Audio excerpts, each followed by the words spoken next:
கொஞ்சம் சவுண்டு கொண்டு. ஸ்ரீமதே ராமானுஜாய நமஹ. ஆழ்வார் எம்பெருமானார் ஜீயர் திருவடிகளே சரணம். அஸ்மத் ஆச்சாரியன் திருவடிகளே சரணம். ஸ்ரீசைலேச தயாபாத்திரம் தீபக்தியாதி குணார்ணவம் யதீந்திர பிரவணம் வந்தே ரம்யஜா மாதரம் முனிம். அஸ்மாசு வத்சலதயா கிருபயா ச பூயः ஸ்வேச்சாவதீர்ணமிவ சௌமியவரம் முனீந்திரம் ஆச்சாரிய பௌத்திரம் அபிராம வராபிதானம் அஸ்மத்குரும் குணநிதிம் சததம் ஸ்ரீயாமஹ. கோலாகல தயாபாத்திரம் மாதுரி ரமணம் பிரபும் பக்தப்பிரியம் பிரேமிகேந்திரம் ரசிகாச்சாரியம் ஆசிரியே. ஆழ்வார் எம்பெருமானார் ஜீயர் திருவடிகளே சரணம். சனாதன மதம் அப்படின்னு நம்முடைய ஹிந்து மதத்தை, இப்போ இந்து மதம்னு சொல்கிறதுக்கு சனாதன மதம் அப்படின்னும், நம்ம அந்த பாதையில் போகிற வாழ்க்கெல்லாம் சனாதனிகள் அப்படின்னு சொல்லப்படுறது. தற்காலத்தில் இப்போ ஹிந்துக்கள் அப்படின்னு சொன்னால் தான் புரியறது. அது எதனால் அந்த காரண பெயர் வந்தது அப்படின்னு பலவிதமாக பேசின்னு இருப்பா. ஆனால் நம்மளுடைய சனாதன தர்மம் அப்படின்னு மட்டும் பொதுவாக இந்த மதத்துக்கு பேரே கிடையாது. ஒரு காலத்தில் பேர் இல்லாத ஒரு மதமாகவே இருந்தது. மதம்ன்ற சொல்லுக்கே கொள்கைன்னு அர்த்தம். கொள்கைக்கு தான் மதம்னு சம்ஸ்கிருதத்தில் பேர். அப்போ இந்த மதம்னு சொல்லிவிட்டோமானா யானைக்கு பிடிக்கிறதே மதம், அது வேறு. சம்ஸ்கிருதத்தில் அந்த மதம் வேறு, இந்த மதம் வேறு. மதம்னு சொன்னால் கொள்கை அப்படின்னு அர்த்தம். உலகத்திலேயே எந்த மதமும் தோன்றத்துக்கெல்லாம் ரொம்ப முன்னாடி, இதெல்லாம் கணக்குகள்லாம் சாமானியம் இல்லை. புராண இதிகாசங்கள் எடுத்து பார்த்தோம்னா மிஞ்சி போனால் 2000 வருஷத்துக்கு பின்னாடி தான், அதான் இப்போத்தேருந்து 2000 வருஷத்துக்குள்ளால் தான் மற்ற மதங்கள்லாம் தோன்றித்தே தவிர. ஆனால் நம்மளுடைய சனாதன மதம் அப்படிங்கிறது அதுக்கு தோற்றமும் இல்லை, அழிவும் இல்லை. அதை முதல்ல தெரிஞ்சுக்கணும். இது எத்தனாவது வருஷம் தோன்றித்து, யாரால் தோற்றுவிக்கப்பட்டது, அதுக்கெல்லாம் ஒரு விஷயமும் யாரும் சொல்ல முடியாது. வேதம் எப்போத்துலேருந்து இருக்குதுன்னு கேட்டால், வேதோ நாராயண சாட்சாத்து ஸ்வயம்பூரிதி சுஸ்ரும அப்படின்னு பாகவத புராணம் சொல்கிறது. வேதம்ன்றது நாராயணனுடைய மூச்சு காத்து. நம்ம ரங்கநாத பெருமாள் மூச்சு விட்டார்னா அதுதான் வேதம். அப்படிங்கச்சே இந்த வேதம் பகவானுக்கு அழிவுன்னு ஒன்று இருந்தால் தான் வேதத்துக்கே அழிவு. பகவானுக்கு உற்பத்தின்னு ஒன்று இருந்தால் தான் வேதத்துக்கே உற்பத்தி. பகவான் என்றைக்குமே சனாதனமாக அழிவற்றவனாக இருந்துகிட்டே இருக்கான் ஸ்ரீமன் நாராயணன் அப்படின்னு இந்த 4 நாள், கடந்த 4 நாட்களாக இந்த 33 பேர் பேசினாலே இன்றைக்கி மத்தியானம் வரைக்கும் அதில் ஒவ்வொரு இடத்துலையும் சனாதனகாங்கிறது வராதவே இருக்காது. அப்போ சனாதனன் அப்படிங்கிறது ஸ்ரீமன் நாராயணனுக்கு பேர். ஜக்ஞே விஷ்ணு சனாதனஹா வால்மீகி ராமாயணத்தில் சொல்லப்படுது. அப்போ இது கல் தோன்றி மண் தோன்றா காலத்துக்கு முன்னாடின்ற வார்த்தைலாம் கூட சாமானியந்தான். ஏன்னா பிரளய காலத்துலேயும் பகவான் இருந்துகிட்டே இருக்கான். எதுவுமே இல்லாத காலத்திலேருந்தே ந பிரம்மா நேசானஹா ஏகோஹவை நாராயண ஆசீத் ந பிரம்மா நேசானஹா. உபனிஷத் சொல்கிறது எதுவுமே இல்லாத காலம் பிரளய காலம். அப்போ பிரம்மாவும் இல்லை, சிவனும் இல்லை, நேமேத்யாவா பிருத்திவி, ஆகாசமும் இல்லை, பூமியும் இல்லை, எதுவுமே இல்லை. நட்சத்திரங்கள் இல்லை, சந்திர சூரியர்கள் இல்லை.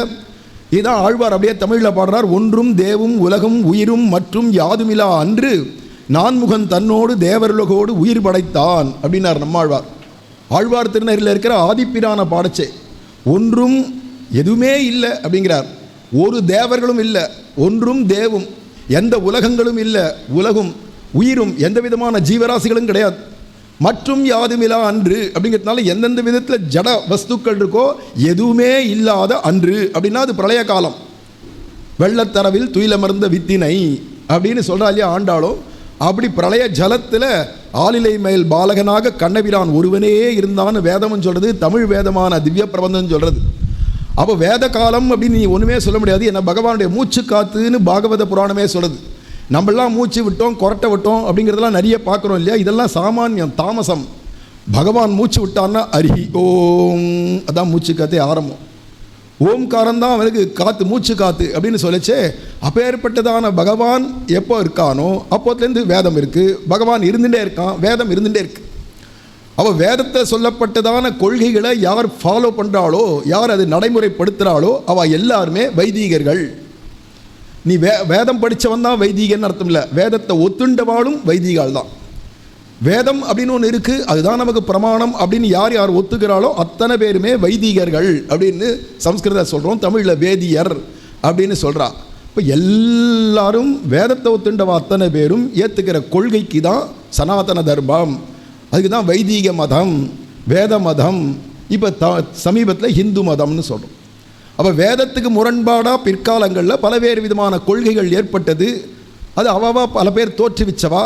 அப்போ இந்த காலத்தில் இன்னாரால் தோற்றுவிக்கப்பட்ட மதம் அப்படின்னு மற்ற மதங்கள்லாம் இருக்குது. வரிசையாக ஒவ்வொருத்தரும் பேராக சொல்லணுன்ற அவசியம் இல்லை. என்னை விட உங்களுக்கே நல்லா தெரியும். இதெல்லாம் புதுசாக எத்தனையோ மதங்கள், எத்தனையோ விதமான கொள்கைகள், எத்தனையோ விதமான பலாபலன்கள் அவள் சொல்லிட்டு போகிறா. அது இருக்குது. இதெல்லாம் ஏற்படுத்தினது யார் அப்படின்னா, பொதுவாக நம்ம சொல்லுவோம் கிறிஸ்துவ மதம்னு சொல்லிட்டா இயேசு கிறிஸ்துட்டேருந்து உண்டாச்சு. முஸ்லீம் மதம் அப்படின்னா முகமதுக்கிட்டேருந்து உண்டாச்சு. அப்படின்னு பௌத்த மதம்னா புத்தர்கிட்டேருந்து உண்டாச்சுன்னு பொதுவாக சொல்கிறோம் இல்லையா? ஆனால் ஆழ்வார் சொல்கிறார், துறைகள் பலவாக்கி, பல துறைகளை பகவானே தான் ஏற்படுத்துகிறான். ஏன் பேசாத ஒன்றாவே இருந்துட்டு போட்டோமே, எதுக்கு பெருமாளே பார்த்து மெனக்கட்டுன்னு இத்தனை துறைகள், இத்தனை விதமான மதங்கள்லாம் ஏற்படுத்தணுமா?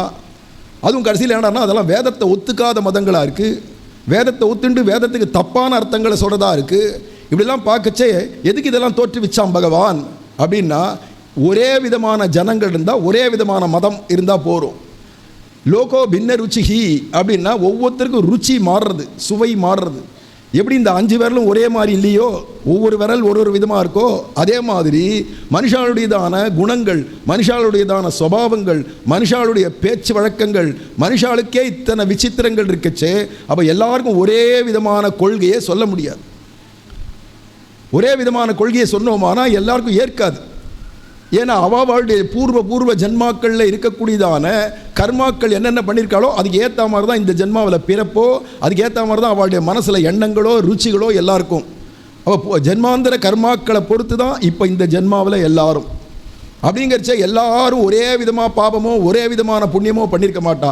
விதவிதமான பாபம், விதவிதமான புண்ணியங்கள்னு பண்ணியிருக்கிறதுனால அப்போ இத்தனை விதமான பாபங்கள், இத்தனை விதமான புண்ணியங்களுக்கு ஏற்ற மாதிரி அவளுக்கு பிறப்பும், அதில் அவளுடைய செயல்களும் இருக்குது, அவளுடைய எண்ணங்களும் மாறுறதுன்னுச்சே. அப்போ எல்லாருக்கும் ஒரே விதமான பாதையான, ஒரே விதமான கொள்கையான மதத்தை காண்பிச்சு கொடுத்தா, அப்போ எதிலுமே சேராத சாப்பிட்றதும் தூங்கிறதும்னு சுவாமி நம்மாழ்வார் சொன்னாரே, அத்தை தின்று அங்கே கிடக்கும்னு, அந்த ஸ்திதியில் போயிடுவான். இப்போ வாழ்க்கையினுடைய பிரயோஜனம் கிடைக்காது. ஏதோ ஒரு விதத்தில் பாடங்கள் படிச்சுட்டே வந்து தான் மேல் நிலைமைக்கு ஒருத்தன் வர முடியும். அப்படிங்கிறது போல் ஏதாவது ஒரு தர்மத்தில் போய் அவன் ஈடுபடட்டும். அவா ஒரு தர்மத்தை சொல்கிறா. ஆனால் பொதுவாக உலகத்தினுடைய மொத்த உலகத்தில் அத்தனை மதங்களுக்கும் சில தர்மங்கள் காமனாக இருக்குது. இப்போ ஹிந்துக்கள் மட்டும்தான் சத்தியம் பேசணும், வெளிநாட்டவன் வெளி மதத்தவன்லாம் போய் பேசலாம் அப்படின்னு இல்லையே. சத்தியம் வதா அப்படின்னு சொல்லியாச்சுன்னா அந்த சத்தியம் எல்லா மதத்துக்கும் காமனானது. எல்லா மதத்துலேயும் பரோபகாரம், புறத்து யாருக்கு உபகாரம் பண்ணணும் அப்படின்னா அது எல்லா மதத்துலேயும் உண்டு. ஆனால் இதை சொல்லி கொடுக்கறது யாருடானா இத்தனை மதங்களுக்கு முன்னாடியிலேருந்து இருக்கிற நம்ம சனாதன தர்மமாகிய இந்த ஹிந்து மதம் தான் சொல்கிறது. இப்போ எல்லாத்துக்கும் முன்னாடியிலேருந்து இருக்கிற இந்த மதமாக இருக்கிறதுனால அப்போ இது சனாதனமான இந்த மதத்தில் சில தர்மங்கள் சொல்லப்பட்டதை எல்லா மதங்களையும் எல்லாரும் அதை கடைபிடிக்கிறா அப்படின்னு சொல்லப்படுறதா இருக்கிறதுனால அப்பேற்பட்டதான சனாதன தர்மம். இதுக்கு ஆதாரம் கோவில்கள் தான். ஆதாரமே எல்லாத்துக்கும் கோவில் தான் ஆதாரம் அப்படின்னு. அப்போ நம்மளுடைய தான், ஏன்னா அவாவாலும் பாருங்கோ, இன்றைக்கி அவாவா எப்படி இருக்காங்கிறத பாருங்க. நம்மளுக்கு கோவிலை கட்டி இங்கே நம்ம வழிபாடுகள் ரொம்ப வருஷமாக இருக்குது. லட்ச வருஷத்துக்கு முன்னாடியே இந்த ரங்கநாத பெருமாள் இருக்கார். இன்றைக்கி நேற்று வந்தவரில் ரங்கநாதர். நம்மளாம் நினச்சிருக்கோம் ரங்கநாதர் ஏதோ ஒரு சில நூற்றாண்டு, சில 1000 வருஷத்துக்கு முன்னாடி வந்திருப்பார்னு. இங்கே வந்தே ஸ்ரீரங்கத்துக்கு வந்தே ரங்கநாத பெருமாள் 17 லட்சம் வருஷத்துக்கு முன்னாடி வந்தார். ராமருடைய காலம் 17 லட்சம் வருஷத்துக்கு முன்னாடி அப்படின்னு தெரியுது. 17 லட்சம் வருஷம் திரேதாயுகத்தில் பகவான் அவதாரம் பண்ணார். துவாபர யுகமே 8,69,000 வருஷம். திரேதாயுகம் 16 லட்சம் 17 லட்சம் வருஷம். அதில் நடுவில் ராமாவதாரம் வச்சு மொத்தம் எடுத்து பார்த்தோம்னா இப்போத்துலேருந்து எடுத்தால் கிட்டத்தட்ட 17 லட்சம் வருஷத்துக்கு முன்னாடி ராமர் இருந்தார். விபீஷ்ணன்ட்ட இந்த ரங்கநாத பெருமாளையும் ரங்க விமானத்தையும் கொடுத்தாருன்னு சொன்னால் 17 லட்சம் வருஷமாக தமிழ்நாட்டில் மட்டும் திருச்சி மாவட்டத்தில் உபய காவேரி மத்தியில் ரங்கநாதர் எழுந்தொழிருக்கார் அப்படின்னா எவ்வளோ பெரிய ஆச்சரியம் நினச்சி பாருங்க. அந்த கோவில் இதை மாதிரி ராமாயண காலத்தில் சுக்ரீவன் சீதா பிராட்டியை தேடி புறப்படுங்கள் அப்படின்னு வானராளுக்கெல்லாம் சொல்லச்சவே. அப்போ இந்த இடத்துல வேர்ல்டு மேப்பே சொல்கிறாருங்க வால்மீகி ராமாயணத்தில். இப்போ அதெல்லாம் இருக்குது அப்படியே. அவள் சுக்ரீவன் சொல்கிறான், தெற்கு பக்கமாக போகிறேளானா கிஷ்கிந்திலேருந்து அடுத்தடுத்து என்ன வரும்னு சொல்லிட்டே வச்சு ஸ்ரீரங்காக்கியம் மகாக்ஷேத்திரம்னு. இந்த ஸ்ரீரங்கம்ன்றதான மகாக்ஷேத்திரம் அப்போ கிடையாது. ஆனால் காவேரின்ற மகாநதி ஓடுறதுன்னார். காவேரி மகாநதி வரும். அதை தாண்டி போனேளானா கபாட்டபுரம் வரும். ராமாயணத்தில் சொல்கிறது கபாட்டபுரம்ன்றது மதுரை. அங்கே இருக்கக்கூடியதான எம்பெருமான் சுந்தரராஜ பெருமாளை சேவிச்சுட்டு ஆசீர்வாதம் வாங்கிட்டு போங்கோ, சீதாபரியாட்டை கண்டுபிடிங்கோ அப்படின்னு இப்போ அழகர் கோவில் ராமாயண காலத்துலேருந்தே இருக்குது, தென் திருமலை. அப்போ இதெல்லாம் லட்ச வருஷம்னு இல்லை, யுக யுகமாக இருக்கிற பெருமாள் இதெல்லாம். ஏன்னா வேதத்திலே சொல்லப்பட்ட திவ்ய தேசங்கள், வேதம் சொல்கிறது சதம் தாமானி சப்தச்ச, சதம்னா 100, சப்தன்னா 7, 107 தாமங்களான திவ்ய தேசங்கள் இருக்குது. 107 திவ்ய தேசங்கள் இருக்குது அப்படின்னு சொல்லிச்சு. இப்போ 107 திவ்ய தேசங்கள் அந்த பரமாத்மாவான வைகுண்டாதிபதிக்கு இருக்குதுன்னு சொன்னால் அப்போ வைகுண்டத்தை சேர்த்தா 108 அப்போ இதெல்லாம் இப்போ நேற்று இல்லை, வேதத்திலேயே சொல்லப்பட்ட மலை. வேதங்கள்லேயே முதல்ல தோன்றின வேதம், ஆதியிலேருந்து தோன்றின வேதம் எதுனா அது ரிக்கு வேதம் தான், ரொம்ப பழமையானது. அந்த ரிக்கு வேதத்திலேயே சப்தகிரியை பற்றி சொல்லியிருக்கு, 7 மலைகளை பற்றி சொல்லியிருக்கு அப்படின்னு. அப்போ 7 மலையை பற்றி வேதத்தில் ரிக்கு வேதத்திலே சொல்லியிருக்காங்கன்னா அப்போ 7 மலை எத்தனை யுகங்களாக இருக்குது அப்படின்லாம் யோசித்து பார்க்கணும். அப்போ யுக யுகமாக இருக்கக்கூடியதான கோவில்கள், இந்த கோவிலில் போய் வழிபாடு பண்ணுறது, இதெல்லாம் இதனால தான் பக்தியோ தர்மத்தையோ வளர்க்க முடியும்னு தெரிஞ்சுதான் ரிஷிகள் காலத்தையே முன்னாடியிலேருந்தே கோவில்களையும் அமைச்சா. அப்போது இதெல்லாம் எப்போ ஏற்பட்டதுன்னு யாராலும் கற்பனை பண்ண முடியாது. ஏதோ கலியுகத்தில் அவளுக்கு தோன்றினபடி இப்போ தான் அவளுக்கு அப்படிங்கிறச்சு. இப்போ தான் கோவில் மதங்களே உண்டாகியே 2000 வருஷம் கூட இல்லை. ஆனால் என்னையிலேருந்தோ யுக யுகமாக இருந்துட்டு இருக்கக்கூடியதான மதமும், யுக யுகமாக சொல்லக்கூடிய தர்மமும், யுக யுகமாக இருக்கக்கூடியதான ஒவ்வொன்றையும் நினச்சி பார்த்தோமானா அப்போ சனாதனம் அப்படிங்கிறது கற்பனைக்கு எட்டாததாக இருக்குது. அப்போ கற்பனைக்கு எட்டாத மதம் அப்படின்றதான் ஆழங்காண முடியாத மதம் அப்படிங்கிறோம். அதில் இன்றைக்கி நம்ம எடுத்துட்டதான விஷயம், நீ விஞ்ஞானம்னு சொன்னால் கூட இந்த விஞ்ஞானமும் என்னையிலேருந்தோ இருக்கு. இன்றைக்கி கண்டுபிடிச்சதான விஞ்ஞான கருவிகள்லாம் கூட ரொம்ப சாமானியமாக இருக்குது. அன்றைக்கி புராண காலங்களில் இருந்ததாகிய புராண காலங்களில் இருக்க சொல்லக்கூடியதான விஷயம், அதில் காட்டப்படுறதான விஞ்ஞானங்கள் ரொம்ப ஆச்சரியமாக இருக்குது. அப்போ இருந்ததான விஞ்ஞான கருவிகளும் ரொம்ப ஆச்சரியமானது, சாமானிய விஷயமா இல்லை.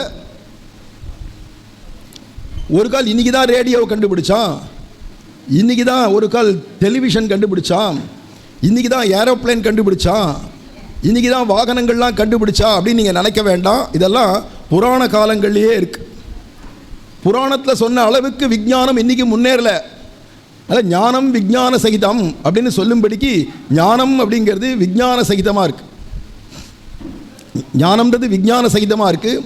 ஞானமும் விஞ்ஞானமும் கலந்து தான் நமக்கு தர்மம் அப்படின்னு. அதில் விமானங்கள்லாம் கண்டுபிடிச்சிருக்கான்றது ராமரே புஷ்பக விமானத்தில் தான் அயோத்திக்கு போனார்னு எல்லாருக்கும் தெரியும்.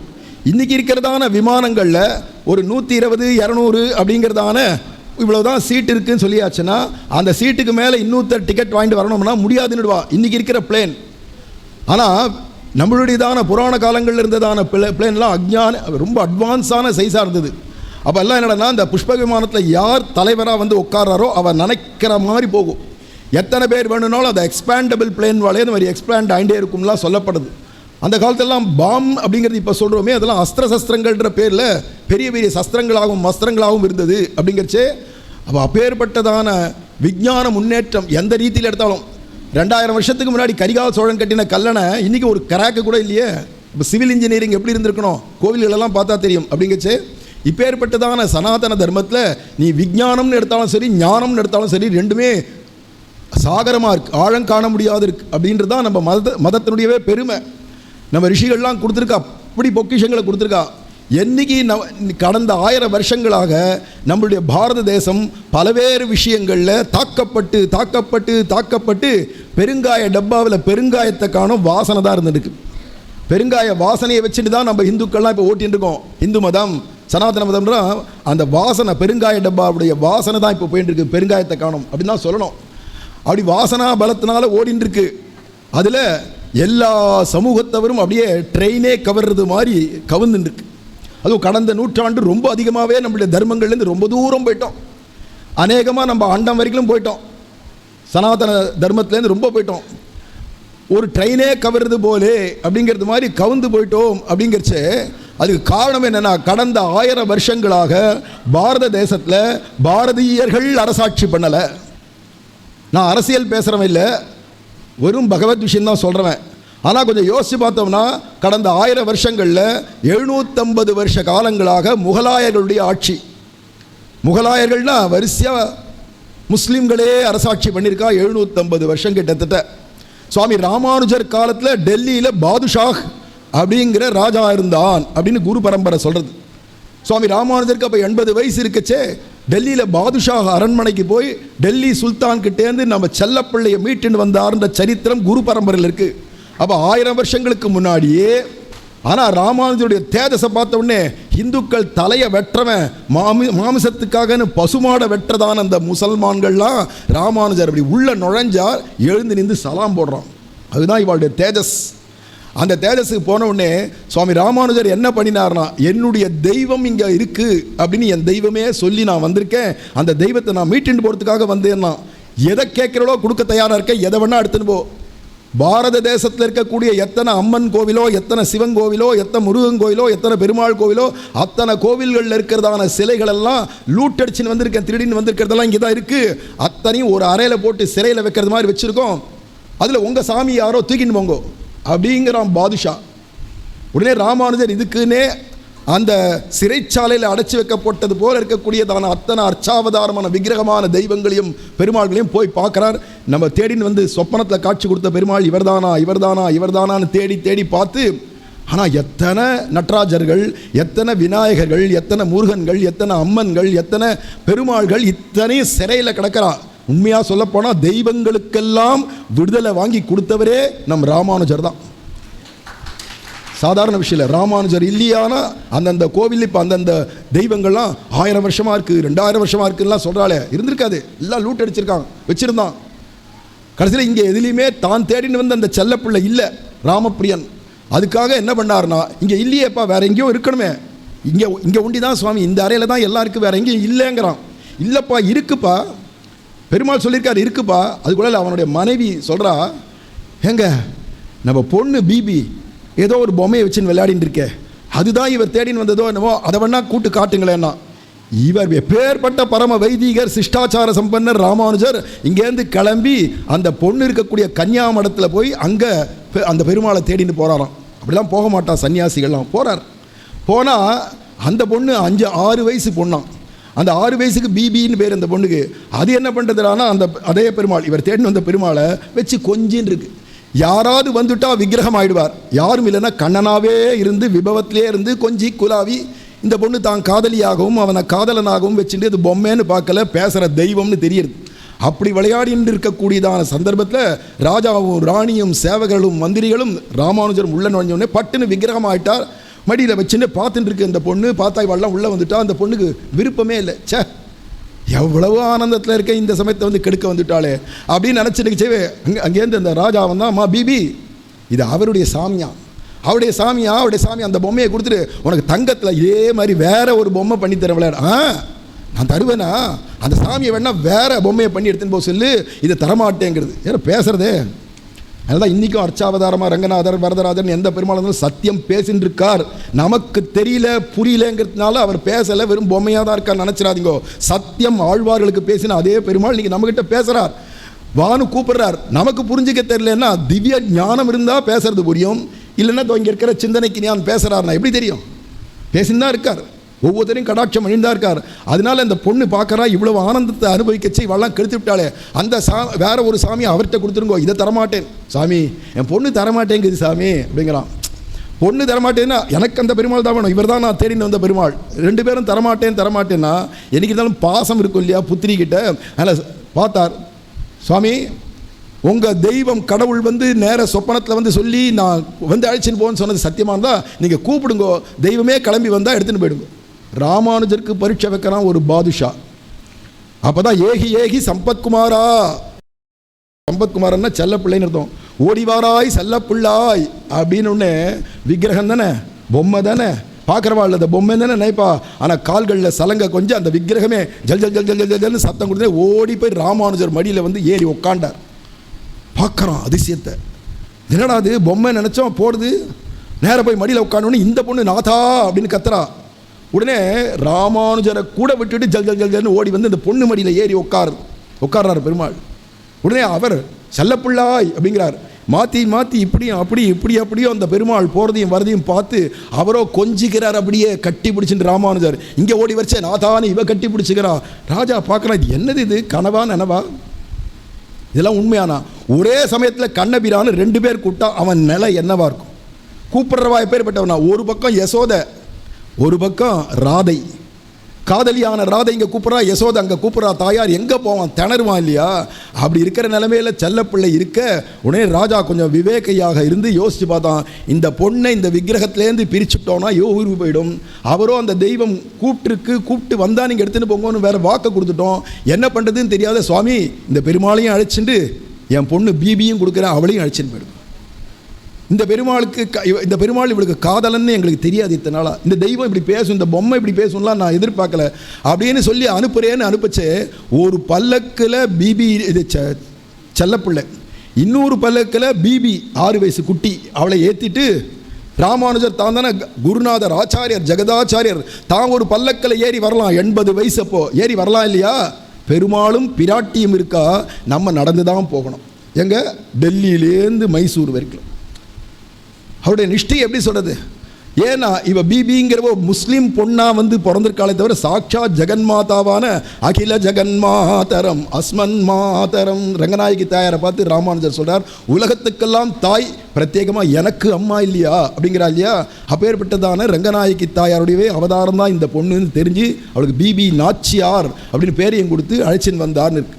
அப்போ அந்த காலத்திலே 1000 வருஷத்துக்கு முன்னாடியே ஆரம்பித்து பாதுஷா முஸ்லீம்கள் படையெடுத்து இங்கே வந்துட்டா. அதுக்கெல்லாம் என்னென்னா, நம்ம இந்திரபிரஸ்தம்னு பேரோடு இருந்தது தான் டெல்லி அப்படின்னு பின்னாடி அடுத்து, பாக்யநகரம்னு இருந்தது தான் ஹைதராபாத்னு அடுத்து, அதே மாதிரி திரிவேணி இருக்கக்கூடியதான பிரயாகை அப்படிங்கிறது தான் இப்போ இலகாபாத், எல்லாம் பேரெல்லாம் அப்படி மாறி போயிடுது இல்லையா? அப்படி அந்த காலத்துலேருந்து 1000 வருஷத்துக்கு முன்னாடிலேருந்து கிட்டத்தட்ட ஒரு 250-300 வருஷத்துக்கு முன்னாடி வரைக்கும் 700 வருஷ காலங்கள் முஸ்லீம்களுடைய ஆட்சி தான் பாரத தேசத்தில். அதுக்கப்புறமா என்னன்னா, அதுக்கடுத்து டச்சுக்காரன் வந்தான், அப்புறம் பிரிட்டிஷ்காரன் தான், எல்லாம் போச்சு. 1947 விடுதலை கிடச்சிதுன்னு நினைக்கிறோம். வெள்ளையர்கள்லாம் வெளில போயிட்டான்னு நம்ம நினைக்கிறோம். ஆனால் வெள்ளையர்களுடைய தாக்கம் மனசுலேருந்து யார்ட்டேருந்து போல. சேர்ந்தா போல ஒரு 10 வார்த்தை தமிழில் பேசுனா அது 4-5 வார்த்தை இல்லை 7-8 வார்த்தை கூட இங்கிலீஷ் தான் கலந்துருக்கும். வெளிநாட்டு கலாச்சாரம், வெளிநாட்டினுடையதான அந்த தாக்கங்கள், அவ நாகரிகங்கள் எல்லாமே நமக்கு வந்துடுத்து. அவன் கிளம்பிட்டான்னு பேர், நம்ம மதம் குன்றி போயிடுது. ஒரு கால் முஸ்லீம்கள் இருந்து அவ கத்தியை வச்சு மதத்தில் சேருன்னா, அடுத்து வந்தவன் என்ன பண்ணான்டா, நான் கத்தியெல்லாம் காட்ட வேண்டிய அவசியம் இல்லை, உனக்கு படிப்பு சொல்லித்தரே, வைத்தியம் பார்க்குறேன்னா பிடிச்சிட்டான் பத்தியா. ஆனால் பாரத தேசம் எப்படி இருந்தது 250 வருஷத்துக்கு முன்னாடின்னு எடுத்து பார்த்தோம்னா, not even a single beggar in இந்தியான்னு போட்டான். இங்கேருந்து வந்த காடுவெல் போப் இவெல்லாம் அவள் பார்லிமெண்ட்டுக்கு எழுதினது இன்றைக்கி இருக்குது. ஒரு பிச்சைக்காரன் கூட இல்லாத நாடாக இருந்திருக்கு அப்படின்னு சொன்னால், இன்றைக்கி எல்லாருமே மடியேந்தின்னு இருக்கா. ஆஃபீஸில் போனாலும் பிச்சை எடுக்கிறான் வேலை செய்கிறவனே, வெளில போனாலும் பிச்சை எடுக்கிறான், ரோட்டில் போனாலும் காரை ஓட்டுன்னு போய் எங்கேயாவது சிக்னல் நிறுத்தினாலும் பிச்சை எடுக்கிறா. சரி, உங்களுக்கு தான் 10,000 50,000 லட்சம் வருதே அப்படின்னா அவனும் பிச்சை எடுக்கிறான். வேறு விதமாக ஒரு காரியத்துக்கு கவர்மெண்ட் சம்பளத்தை விடுப்பா, பிச்சை எப்படி தானே போயிட்டு இருக்கு எல்லா இடத்துலையும். இப்படி பிச்சைக்காரனாட ஆக்கி வச்சுவிட்டா அப்படின்னா, அதுக்கு முன்னாடி உலகத்தினுடைய மொத்த செல்வங்களில் இவ்வளவு எண்ணி பார்க்க முடியாத செல்வம் பாரத தேசத்தில் தான் இருந்திருக்கு அப்படின்னுச்சு. நம்ம பெரியவாள்லாம் எப்படி இருந்திருக்கா, நம்ம இந்து மதம் எப்படி இருந்தது, நம்மளுடைய கலாச்சாரங்கள் எப்படி இருந்தது, இனிமேல் இதெல்லாம் மூச்சு விட்டுண்டா அது இருக்குமா, இல்லை சுத்தமாக 1-2 பேர்கிட்ட இருக்கிறதும் போயிடுமா அடுத்த ஜென்ரேஷனில், இதெல்லாம் ஒன்றும் சொல்ல முடியாது இருக்குது. கோவில்கள்லாம் இன்றைக்கி தாறுமாறுமா இருக்குது. ராமானுஜாரிய திவ்யாக்ஞா வர்ததாம் அபிவர்ததாம்னு ராமானுஜர் போட்ட ஆணைப்படி தான் எங்கின்றிருந்ததான இந்த கோவில்கள்லாம் இன்றைக்கி என்ன எடுத்துட்டான்னா எல்லாம் தாறுமாறுமா போயிடுது. நம்மளே கொண்டு போய் அவள்கிட்ட கொடுக்க வேண்டியதாக போயிடுது. எப்படியோ போயின்னு இருக்கு. இப்போ திருப்பி இதெல்லாம் நம்ம உண்டியலில் போடுற பணங்கள்லாம் எங்கெங்கே போகிறதுன்னு கேள்விப்படைச்சு வயிறு எரியிறது. ஆனால் இப்போ அதெல்லாம் எப்படி இதெல்லாம் சீர்திருத்தம் பண்ணுறது, என்ன பண்ணலாம் அப்படிங்கிறச்சே இப்போ பேச வந்தவா 3 பேரும் அரியனுக்கு எவ்வளோ தெரியுமோ அதோட ரொம்ப தெரிஞ்சவா வந்திருக்கா இந்த விஷயங்களை பற்றி பேச. அதில் இந்து மதத்தினுடையதான பெருமை என்ன, இந்து மதத்தினுடையதான தற்போதைய நிலை என்ன அப்படிங்கிறத நம்ம கோலாகல ஸ்ரீனிவாஸ் அவர் பேச போகிறார். நம்மளுடைய பிராமண சமூகத்தினுடையதான இன்றைய நிலை என்ன, அடுத்த தலைமுறைக்கு எப்படி நம்ம கொண்டு போக போகிறோம் சனாதன தர்மத்தை அப்படிங்கிறத பற்றி பேசுகிறதுக்கு நம்ம பிரசிடெண்ட் தாமராஸ் பிரசிடெண்ட்டாக இருக்கக்கூடியதான ஸ்ரீமான் நாராயணன் அவர் பேச போகிறார். அதே மாதிரி கோவில்களுடைய அவலய நிலை இன்றைக்கி எப்படி இருக்குது அப்படிங்கிறத பற்றி பேசுகிறதுக்கு திரு அர்ஜுன் சம்பத் அவர் இருக்கார். இப்போ நமக்கு என்னடான்னா பொதுவாகவே ரொம்ப வைதீகமாக ஆச்சாரியர்களாக இருக்கிறவா தனியாக தான் ஒதுங்கி தான் இருப்பா. இதை மாதிரியான சமூக சீர்திருத்தத்துக்குன்னு போகிறவா தனியாக தான் இருக்கா அப்படிங்கிறதாவே ரொம்ப நாளாக இருந்துட்டுருக்கு. ஆனால் இப்போ இந்த சந்தர்ப்பத்தில் அடி எனக்கு என்ன ஆசை அப்படின்னா, 33 பேர் இது வரைக்கும் பேசியிருக்கா மத்தியானம் வரைக்கும். இல்லை ரொம்ப மெத்த படித்ததான பண்டிதர்கள், வித்வான்கள் அல்லது ஆச்சாரிய புருஷர்கள் இவெல்லாம் வந்து பேசியிருக்கா. ஹிந்து மதத்தினுடைய முழுமுதற் கடவுள் யார் அப்படிங்கிறதான ஒரு பெரிய ஒரு விஷயம் எடுத்துன்னு பேசினா, அதில் ரிக்கு வேதத்திலேருந்து ஆரம்பித்து 4 வேதம், அதுக்கடுத்து 6 அங்கங்கள், அப்புறம் ஆகமங்கள், அது மாதிரி உபனிஷத்துகள், கர்மகாண்டங்கள், ஸ்மிருதிகள், இதிகாசங்கள், புராணங்கள், அப்புறமா சங்க இலக்கியங்கள், அதுக்கப்புறமா சங்கரர், மத்வர், ராமானுஜர், வட இந்தியாவில் தோன்றின சமஸ்த ஆச்சாரியர்களும் அது அத்தனை சம்பிரதாயங்களையும் யாரை முழு முதற் கடவுள்னு சொல்கிறது. இப்போ இருந்த சமீபத்தில் இருந்த ஸ்ரீ கிருஷ்ணபிரேமி சுவாமிகள் வரைக்கும் அவாவா கிரந்தங்களை வச்சுட்டும் வேதாந்தங்களை வச்சுன்னு பேசி முடித்தா. இது வந்து பிரம்ம விசாரம்னு பேர். இந்த பிரம்ம விசாரத்துக்கு அப்புறமா பிரம்ம விசாரம் பண்ணி தெரிஞ்சுக்க வேண்டியதை தெரிஞ்சுக்கிட்டோம். முதல்ல பிரம்மம் வரைக்கும் போக வேண்டாம், தர்மம் வரைக்கும் வாங்க. முதல்ல தர்மத்துக்கே வரல அப்படின்னா பிரம்மத்துக்கிட்ட போய் என்ன பிரயோஜனம்? முதல்ல தர்மப்படி இருந்தால் தானே பிரம்மமே கிடைக்கும். அப்படிங்கிறதுல பிரம்ம விசாரத்தை பற்றி 4 நாளாக நடந்துருக்கு. 33 பேர் பேசியிருந்தாலும் அடிப்படை நம்ம சனாதன தர்மம் என்ன, இந்து மதம் என்ன, இதோடைய பெருமை என்ன, இப்போ நம்ம எந்த அவல நிலைமையில் இருக்கோம். இன்னொன்று, பிராமணாவை பற்றி இப்போ எதுக்கு பேச வேண்டிய அவசியம்னா, பிராமணன் தான் எல்லாரையும் வழி நடத்திட்டு போயிட்டு இருந்தான் அப்படிங்கிறது சாஸ்திரம். அப்போ அந்த சாஸ்திரப்படி பார்த்தா பிராமணாளுக்கும் மற்றவாளுக்கும் எந்த விதமான அன்பில் குறைச்சலே இல்லை. எல்லாரும் பரம பிரேமையோடு கிராமங்களில் வாழ்ந்துருந்தா. ஆனால் அவாவா குலத்தொழிலை அவாவா செஞ்சுட்டு இருந்தா அப்படின்னு இருக்குச்சே. இப்போ என்ன எடுத்துட்டான்னா, எல்லாரும் பிரிக்கிறதுக்கு வழி பார்த்து இவாள்லாம் தனி, அவா தனி, இவன் திராவிடன், இவன் ஆரியன் எதையோ சொல்லி பிரித்து விட ஆரம்பித்தான். அதுலேருந்து நம்மளுடையதான சனாதன தர்மத்தில் ரொம்ப குழப்பங்கள் ஏற்பட்டு இது எங்கேயோ விபரீதத்தில் போகிறதுனால இன்றைக்கி பிராமண சமுதாயத்தினுடையதான அவலநிலை என்னன்றதை உள்பட நம்ம ஒவ்வொருத்தரும் கேட்டு தெரிஞ்சிக்க வேண்டியதாக இருக்குது. நீங்கள்லாம் கேட்டு தெரிஞ்சிக்க வேண்டிய அவசியம் இல்லையோ இருக்கோ தெரியல, எனக்கு தெரிஞ்சுக்கணும். அதுக்கு தான் இப்படி ஒரு மேடையை. ஏன் அப்படின்னா காரணம் என்னென்னா, எல்லாரும் டிவியில் நிறைய பார்த்துட்டே இருக்கு, எங்களுக்கு அதுக்கெல்லாம் வாய்ப்பு கிடையாது. அப்படிங்கச்சே இன்றைக்கி இப்போ இருக்கிற நிலை என்னன்னு தெரிஞ்சால் தான் அடுத்தது அதுக்கு வேண்டிய ஸ்டெப் எடுக்க முடியும். அப்படிங்கிறதுனால தான் இவ்வளோ ஒரு மீட்டிங் ஏற்பாடு பண்ணப்பட்டிருக்கு, ஒரு மேடை. அதில் முதல்ல கோவில்கள் தான் அடிப்படை. கோவில் ஆட்டம் கண்டுடுத்தோன்னா பக்தி எப்படி பண்ணுறதுனே தெரியாது. கோவில் இல்லைன்னா பக்தி பண்ணுறது, ஆஸ்திகம்னா எப்படி இருக்குன்னு கொஞ்சம் கற்பனை பண்ணி பாருங்களேன். கோவிலே கிடையாது அப்படின்னா பக்தி எப்படி பண்ணுறது? எதுக்கெடுத்தாலும் நமக்கு கோவில் தானே. அப்படிங்கச்சே அந்த கோவிலினுடைய அவல நிலை இன்றைக்கி என்னங்கிறத பற்றி திரு அர்ஜுன் சம்பத் அவர் வந்து பேசுவார். குலம் தரும் செல்வன் தந்திடும் அடியார் படுதுயராயினவெல்லாம் நிலந்தரஞ்செய்யும் நீள் விசும்பருளும் அருளோடு பெருநிலமளிக்கும் வலம் தரும் மற்றும் தந்திடும் பெற்ற தாயினும் ஆயின செய்யும் நலன் தரும் சொல்லை நான் கண்டுகொண்டேன் நாராயணா எனும் நாமம்.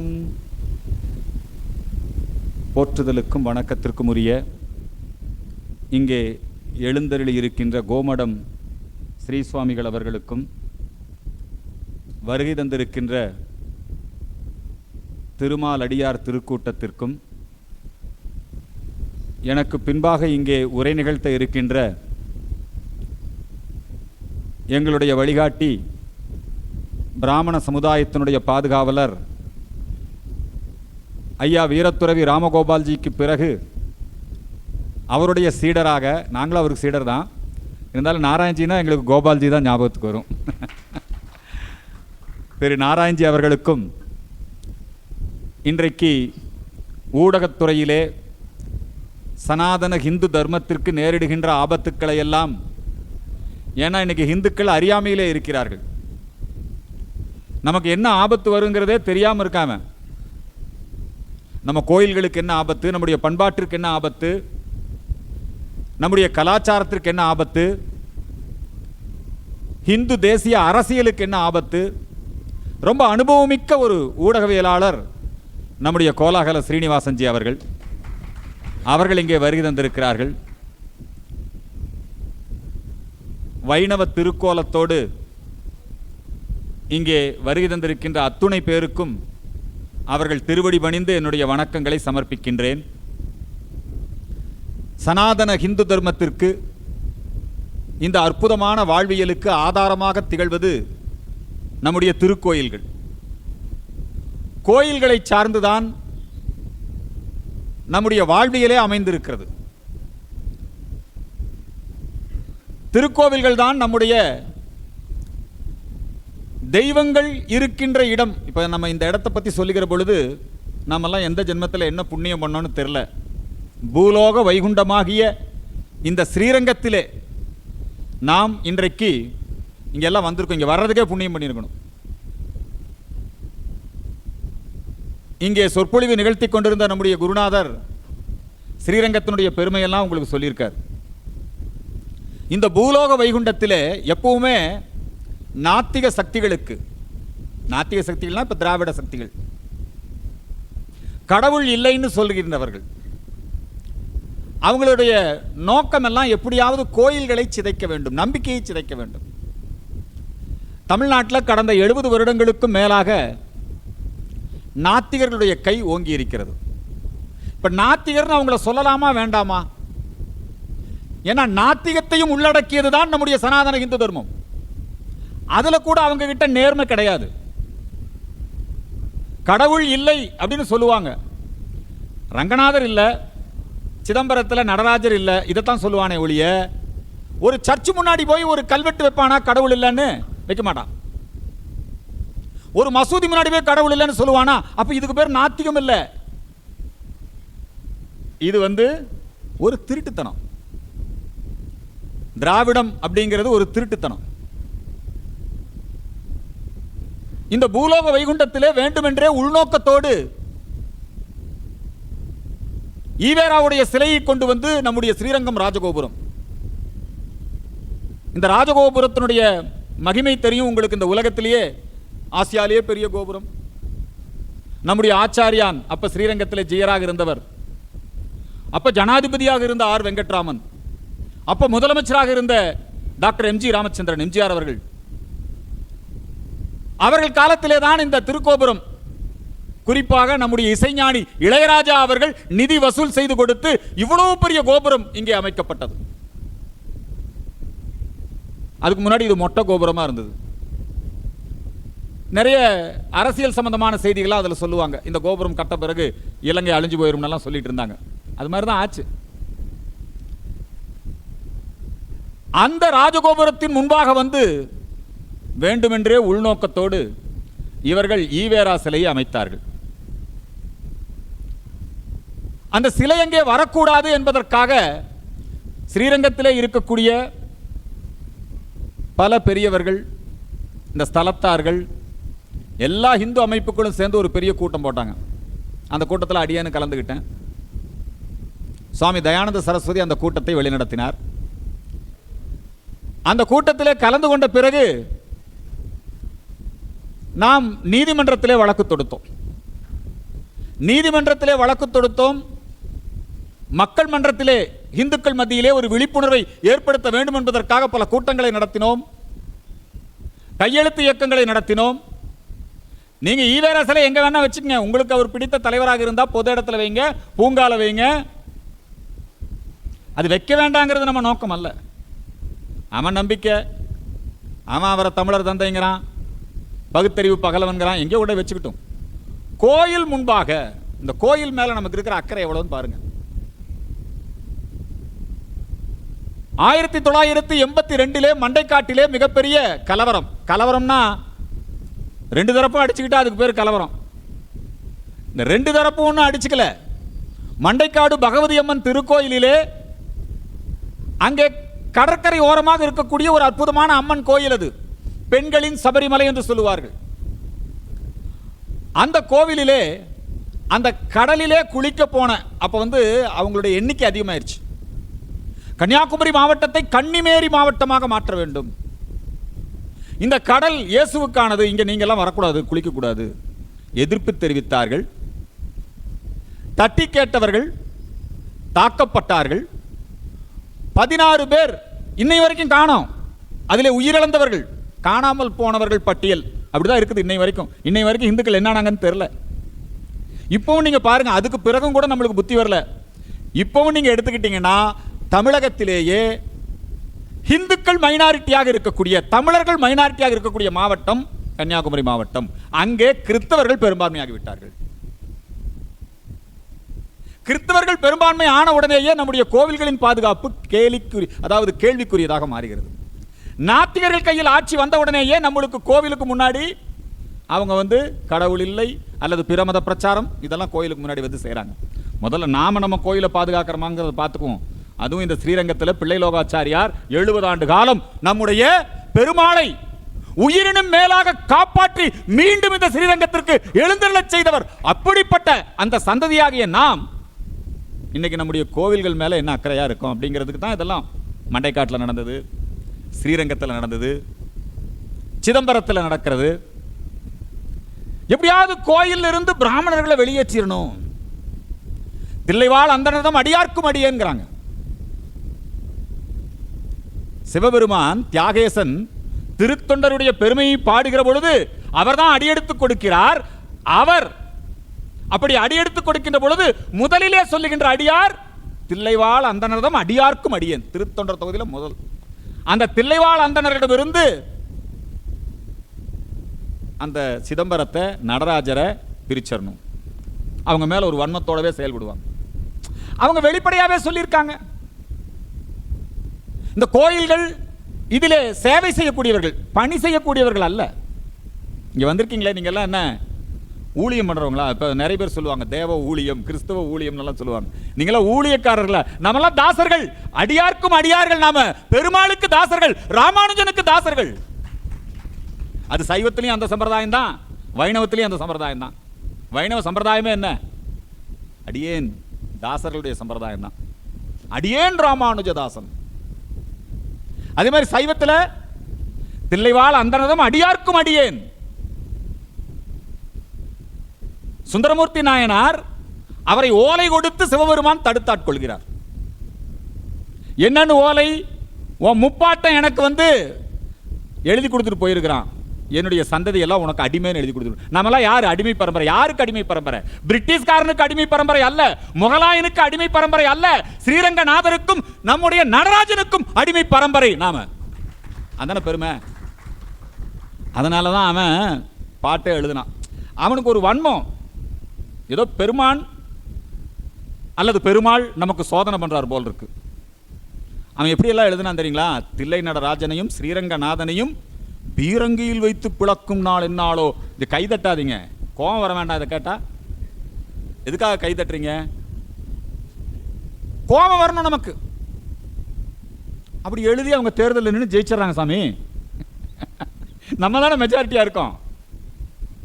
நம்ம எவ்வளவு அக்கறையா இருக்கோம் நம்முடைய தர்மத்தில், நம்முடைய திருக்கோயில் பாதுகாப்புல நாம எவ்வளவு அக்கறையா இருக்கோம். இந்த தமிழகமே கோயில் நாடு தானே. தமிழக அரசாங்கத்தினுடைய சின்னம் என்ன? ஸ்ரீவில்லிபுத்தூர் கோபுரம். கோதை பிறந்த ஊர், கோவிந்தன் வாழும் ஊர் இல்லையா? இப்போ ஒருத்தன் பேசுறான், நமக்கு கோபுரத்து மேல என்ன அக்கறை பாருங்க. இப்போ ஒருத்தர் தேர்தல் வாக்குறுதியை கொடுக்குறாங்க, விடுதலை சிறுத்தைன்னு ஒரு அமைப்பு. அவங்க என்ன சொல்றாங்கன்னா, மதசார்பற்ற தன்மைக்கு விரோதமா இருக்குது. தமிழக அரசு ஒரு மதசார்பற்ற அரசு. இந்த மதசார்பற்ற அரசு ஒரு கோபுரத்தை சின்னமாக வைத்திருக்கலாமா? கடந்த முறை என் அன்பிற்கும் மரியாதைக்கும் உரிய திரு சேகர்பாபு அவர்கள் அறநிலையத்துறை அமைச்சராக இருந்தார். அவர் என்ன, அவருடைய ஆட்சி காலத்தில் எல்லாம் இந்த கோயிலுக்குன்னு ஒரு இணையதளம் ஒன்று வச்சிருந்தாங்க. இணையதளம்னா தெரியுமா உங்களுக்கு? ஒரு வெப்சைட், இந்து சமய அறநிலையத்துறையினுடைய ஒரு வெப்சைட். அந்த வெப்சைட்ல கோபுர சின்னம் தானே இருக்கணும். அவருக்கு நீ யார் என்ன சொல்லி கொடுத்தாங்கன்னு தெரியல. அவங்க என்ன பண்ணாங்கன்னா, அந்த கோபுர சின்னத்தை அகற்றிட்டு ஒரு டூம் மாதிரி போட்டு விட்டான். தெரியுமா உங்களுக்கு? கடந்த ஆட்சியில் நடந்தது. நடந்ததா இல்லையா சாமி? சேகர்பாபு மிகப்பெரிய ஆண்டவனுக்கு அடியார் தான். அவரு மாதத்துக்கு ஒரு முறை சபரிமலை போகிறவர் தான். இப்ப கூட எல்லா அமைச்சர்களும் பதவி ஏற்றுக்கிட்டாங்க. ஒரு இஸ்லாமிய அமைச்சர், சிறுபான்மை நலத்துறை அமைச்சர் பதவி ஏற்றுக்கிறார். இப்ப ஜோசப் விஜயுடைய அரசாங்கம். இந்த ஜோசப் விஜயுடைய அரசாங்கத்தில் ஒரு அந்தணனை, ஸ்ரீரங்கத்தை சார்ந்தவனை ஒரு அறநிலையத்துறை அமைச்சராக நியமிச்சுட்டாங்க. அறநிலையத்துறை செயலாளராக ஒரு அந்தணர் சமூகத்தை சார்ந்தவங்க, ஒரு பெண்மணி இல்லைங்களா, அவங்கள நியமிச்சுட்டாங்க. உடனே வீரமணி கோவம் வந்துருச்சு. வீரமணி கோவம் வந்த உடனே ஜோசப் விஜய் எதுக்கு பயப்படணும்? உடனே அவர் என்ன பண்றாருன்னா, உண்மையிலேயே நாம ஜோசப் விஜய் ஒரு கைதட்டி பாராட்டணும். எதுக்காகனா ஒரு அந்தணரை அறநிலையத்துறை அமைச்சராக நியமித்ததுக்கு பாராட்டணும். சரி, அது கைதட்டுறோம். அப்படியே நம்மெல்லாம் இவரே கர்த்தராகிய இயேசு கிறிஸ்து எல்லாத்தையும் ரட்சிக்க வந்துட்டாருன்னு நினைக்காதீங்க. புரியுதுங்களா? நம்மளெல்லாம் அவர் உடனே அவர் என்ன பண்றாருன்னா, அந்த அறநிலையத்துறை செயலாளராக நியமிச்சாங்கல்ல, அவங்கள உடனே நீக்கிட்டாங்க. வீரமணியனுடைய ஆலோசனை, அவருடைய எதிர்ப்பு, திமுகவுடைய எதிர்ப்பு, நாம அவங்க தயவுல ஆட்சி நடத்துறோம் இப்படியெல்லாம் நினைக்கிறாரு இவர். எப்படி இருக்கு பாருங்க, இந்த எக்கோ சிஸ்டம் எப்படி இருக்குன்னு பாருங்க. நம்மை சுற்றி இருக்கக்கூடிய இந்த எக்கோ சிஸ்டம் எப்படி இருக்கு, எவ்வளவு கேவலமான ஒரு சூழல் தமிழகத்தில்னா, சனாதன ஒழிப்பு மாநாடு நடத்துறாங்க. அந்த மாநாட்டில் இந்து சமய அறநிலையத்துறை அமைச்சரே போய் கலந்துக்கிறாரு. அங்க போனா அவர் அல்லேலூயா பாபா ஆயிடுறாரு. என்னங்க, அதுல போய் ஒரு துணை முதலமைச்சர் வந்து சனாதன இந்து தர்மத்தை என்னன்னு சொல்றாரு? கொசு, டெங்கு, மலேரியா. அவங்க ஒன்றும் பெரிய அமைப்பு கிடையாது. அதை நடத்தினது தமிழ்நாடு முற்போக்கு எழுத்தாளர் சங்கம், கம்யூனிஸ்ட் கட்சி. கம்யூனிஸ்ட் கட்சி பல பேர்ல வருவான். இப்ப கம்யூனிஸ்ட் கட்சி கரப்பாம்பூச்சி கட்சியா வந்துகிட்டு இருக்குது. புரியுதுங்களா? அது மாதிரி ஏன்னா யாரெல்லாம் மக்களால் தோற்கடிக்கப்பட்டார்களோ, யாரெல்லாம் திரும்பவும் மக்களை சந்தித்து வெற்றி பெற முடியாதோ, இந்தியா உலகத்திலேயே ஒரு மிகப்பெரிய ஜனநாயக நாடு, முறையாக தேர்தல்கள் நடக்கின்ற ஒரு நாடு, மக்களால் தேர்ந்தெடுக்கப்பட்ட ஒரு அற்புதமான அரசாங்கம், அது மாநிலத்தில், மத்தியில், ஏன் நம்முடைய உள்ளாட்சி அமைப்புகளில் எல்லாம் மக்களால் தேர்ந்தெடுக்கப்பட்டு இது மக்களாட்சி. இங்க மக்களால் இன்றைக்கு கம்யூனிஸ்டுகள் தோற்கடிக்கப்பட்டிருக்கிறார்கள். அவங்க மீண்டும் வர முடியுமா? கடைசியாக கேரளாவில் இருந்தாங்க, அங்கேயும் தோத்துட்டாங்க. மம்தா பானர்ஜி இந்துக்களுக்கு எதிராக, வங்கதேச முஸ்லிம்களுக்கு ஆதரவாக அவர் ஒரு மிகப்பெரிய அராஜக ஆட்சியை நடத்தினார். இந்துக்கள் கொல்லப்பட்டார்கள். பிஜேபி மத்தியில் ஆட்சியில் இருக்கு. பிஜேபி வலிமையான எதிர்க்கட்சியா இருக்கு. நரேந்திர தாமோதர் தாஸ் மோடி நம்முடைய பிரதமராக இருக்கிறார். ஆனாலும் வங்காளத்தில் ஒண்ணுமே பண்ண முடியல. மேற்கு வங்கத்தில் தேர்தல்கள் முடிஞ்ச உடனேயே இந்துக்கள் தாக்கப்படுகிறார்கள். ஆளுநர் நேரில் போறாரு, கண்ணீர் வடிக்கிறார்.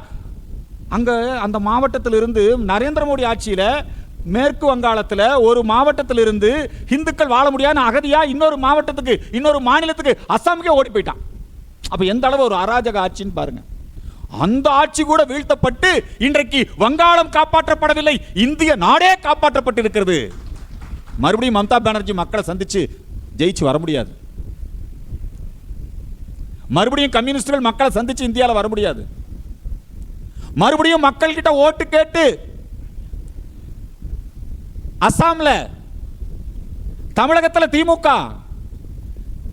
இவங்கெல்லாம் மறுபடியும் மக்களை சந்திச்சு வர முடியாது. டெல்லியில் ஆம் ஆத்மி மக்களை சந்திச்சு வர முடியாது. அதனால இவன் இப்ப கரப்பாம்பூச்சி கட்சியா வந்துகிட்டு இருக்கிறான்.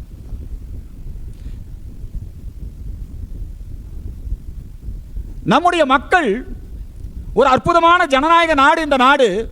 அதை எப்படியாவது சீர்குலைக்கணும்னு நமக்கு எதிராக மிஷனரி சக்திகள், கிறிஸ்தவ சக்திகள், வெளிநாட்டு சக்திகள் வேலை செய்து அவர்களோடு கரம் கோர்த்து கொண்டு புரட்சி, புண்ணாக்கு, என்னங்க முற்போக்கு எல்லாம் சனாதன தர்மம் தான் குறி. இதை அழிச்சுட்டா இந்த நாட்டை அழிச்சிடலாம். சுவாமி விவேகானந்தர் சொல்லுகிறார், இந்தியாவின் ஆன்மா இந்து தர்மம். இந்த இந்தியாங்கிற உடம்புல இருந்து இந்த ஆன்மா வெளியே போயிடுச்சுன்னு வச்சுக்கோங்க, இந்தியாங்கிறது என்ன ஆகும்? ஒரு செத்த ஒரு பூமியா மாறிடும்.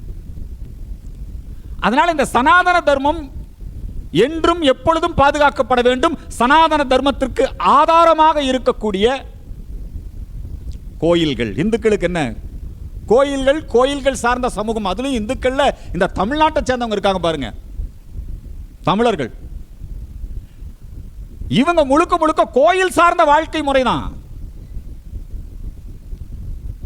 தென்காசியில் மிகப்பெரிய ராஜகோபுரம் கட்டப்பட்டிருக்கிறது. அந்த கோபுரத்தில் அவன் என்ன எழுதி வச்சிருக்கான் அந்த மன்னன்? இன்னும் பல நூறு வருடங்கள் இந்த கோபுரம் இருக்கும். பிற்காலத்தில் இந்த கோபுரத்தில் ஏதாவது சிதிலங்கள் ஏற்பட்டால் அந்த இடத்துல ஏதாவது ஒரு கல்லு கீழே விழுந்துருச்சு, அந்த இடத்துல ஏதாவது தூர் விட்டுருச்சு, வெடிப்பு வந்துருச்சு, அது ஏதாவது விழுகிற மாதிரி இருந்தால் யார் ஒருவர் இந்த கோவிலை சீர்படுத்தி மீண்டும் புனரமைக்கிறார்களோ, இதை சரி செய்கிறார்களோ, அவர்களுடைய திருவடியை என்னுடைய தலைமையில் தாங்குவேன். அப்படி கோபுரத்தை காப்பாற்றணும்னு நினைக்கிறான். இதெல்லாம் கல்வெட்டா இருக்கு. மருது சகோதரர்கள் இருந்தாங்க.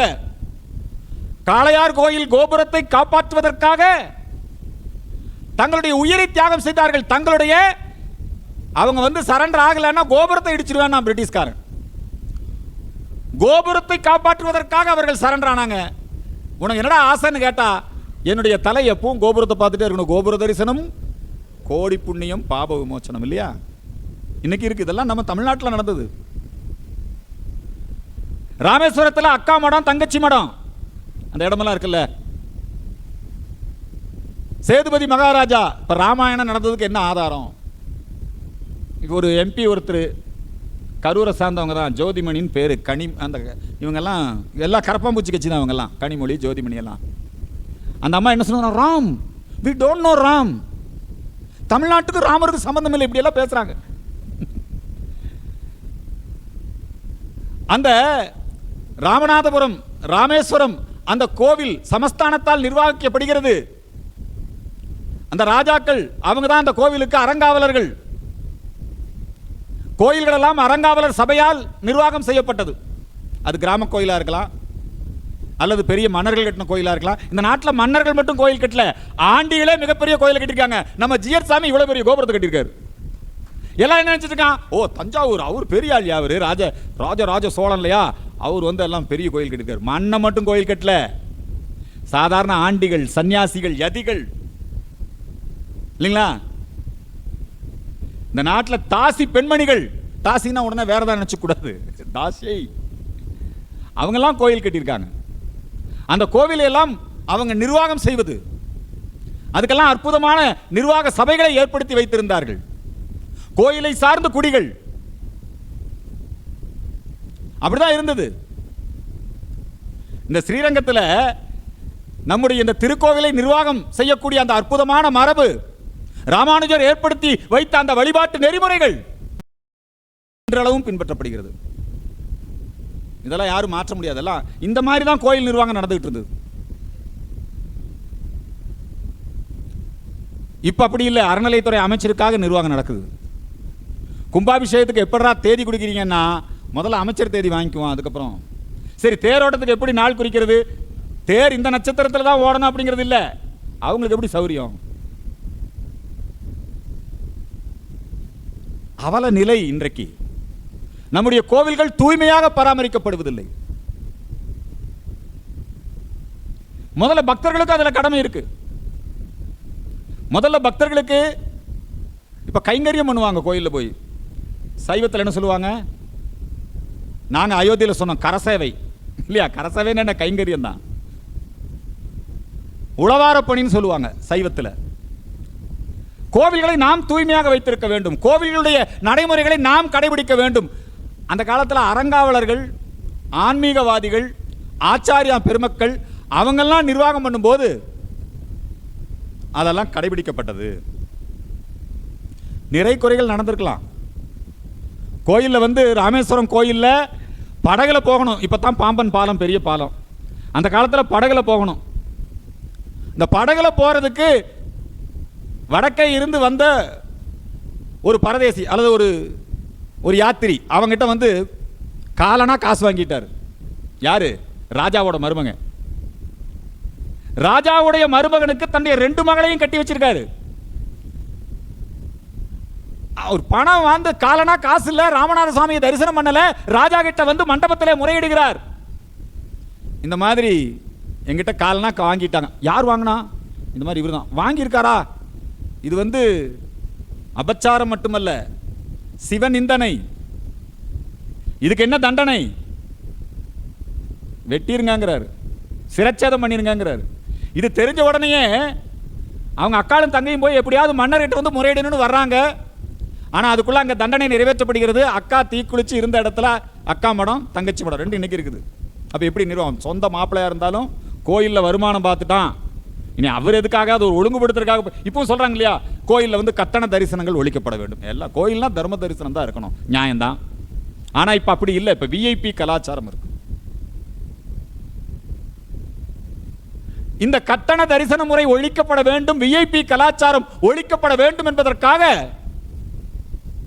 கடந்த 40 ஆண்டுகளுக்கும் மேலாக அரசே ஆலயத்தை விட்டு வெளியேறு, சர்ச்சு சொத்து கிறிஸ்தவர் கையில், மசூதி சொத்து முஸ்லிம் கையில், ஆலய சொத்து மட்டும் அரசாங்கத்திடமா? முல்லா மௌலிக்கு ஓய்வு பணம், அர்ச்சகர் வாழ்வோ அஸ்தமனம். இதெல்லாம் நாங்க இந்த நாராயணி எல்லாம் போட்ட கோஷம். பாத யாத்திரை 40 வருஷமா போராடிட்டு இருக்கோம். பல வழக்குகள், பல்வேறு விஷயத்துல நியாயம் கிடைச்சிருக்கு, பல விஷயத்துல நமக்கு அநீதி இழைக்கப்பட்டிருக்கு. இன்னைய வரைக்கும் அரசாங்கத்தையும் அரசியலையும் கோவிலிலே இருந்து நம்மால் வெளியேற்ற முடியவில்லை. நிர்வாகம் யார்கிட்ட இருக்கு?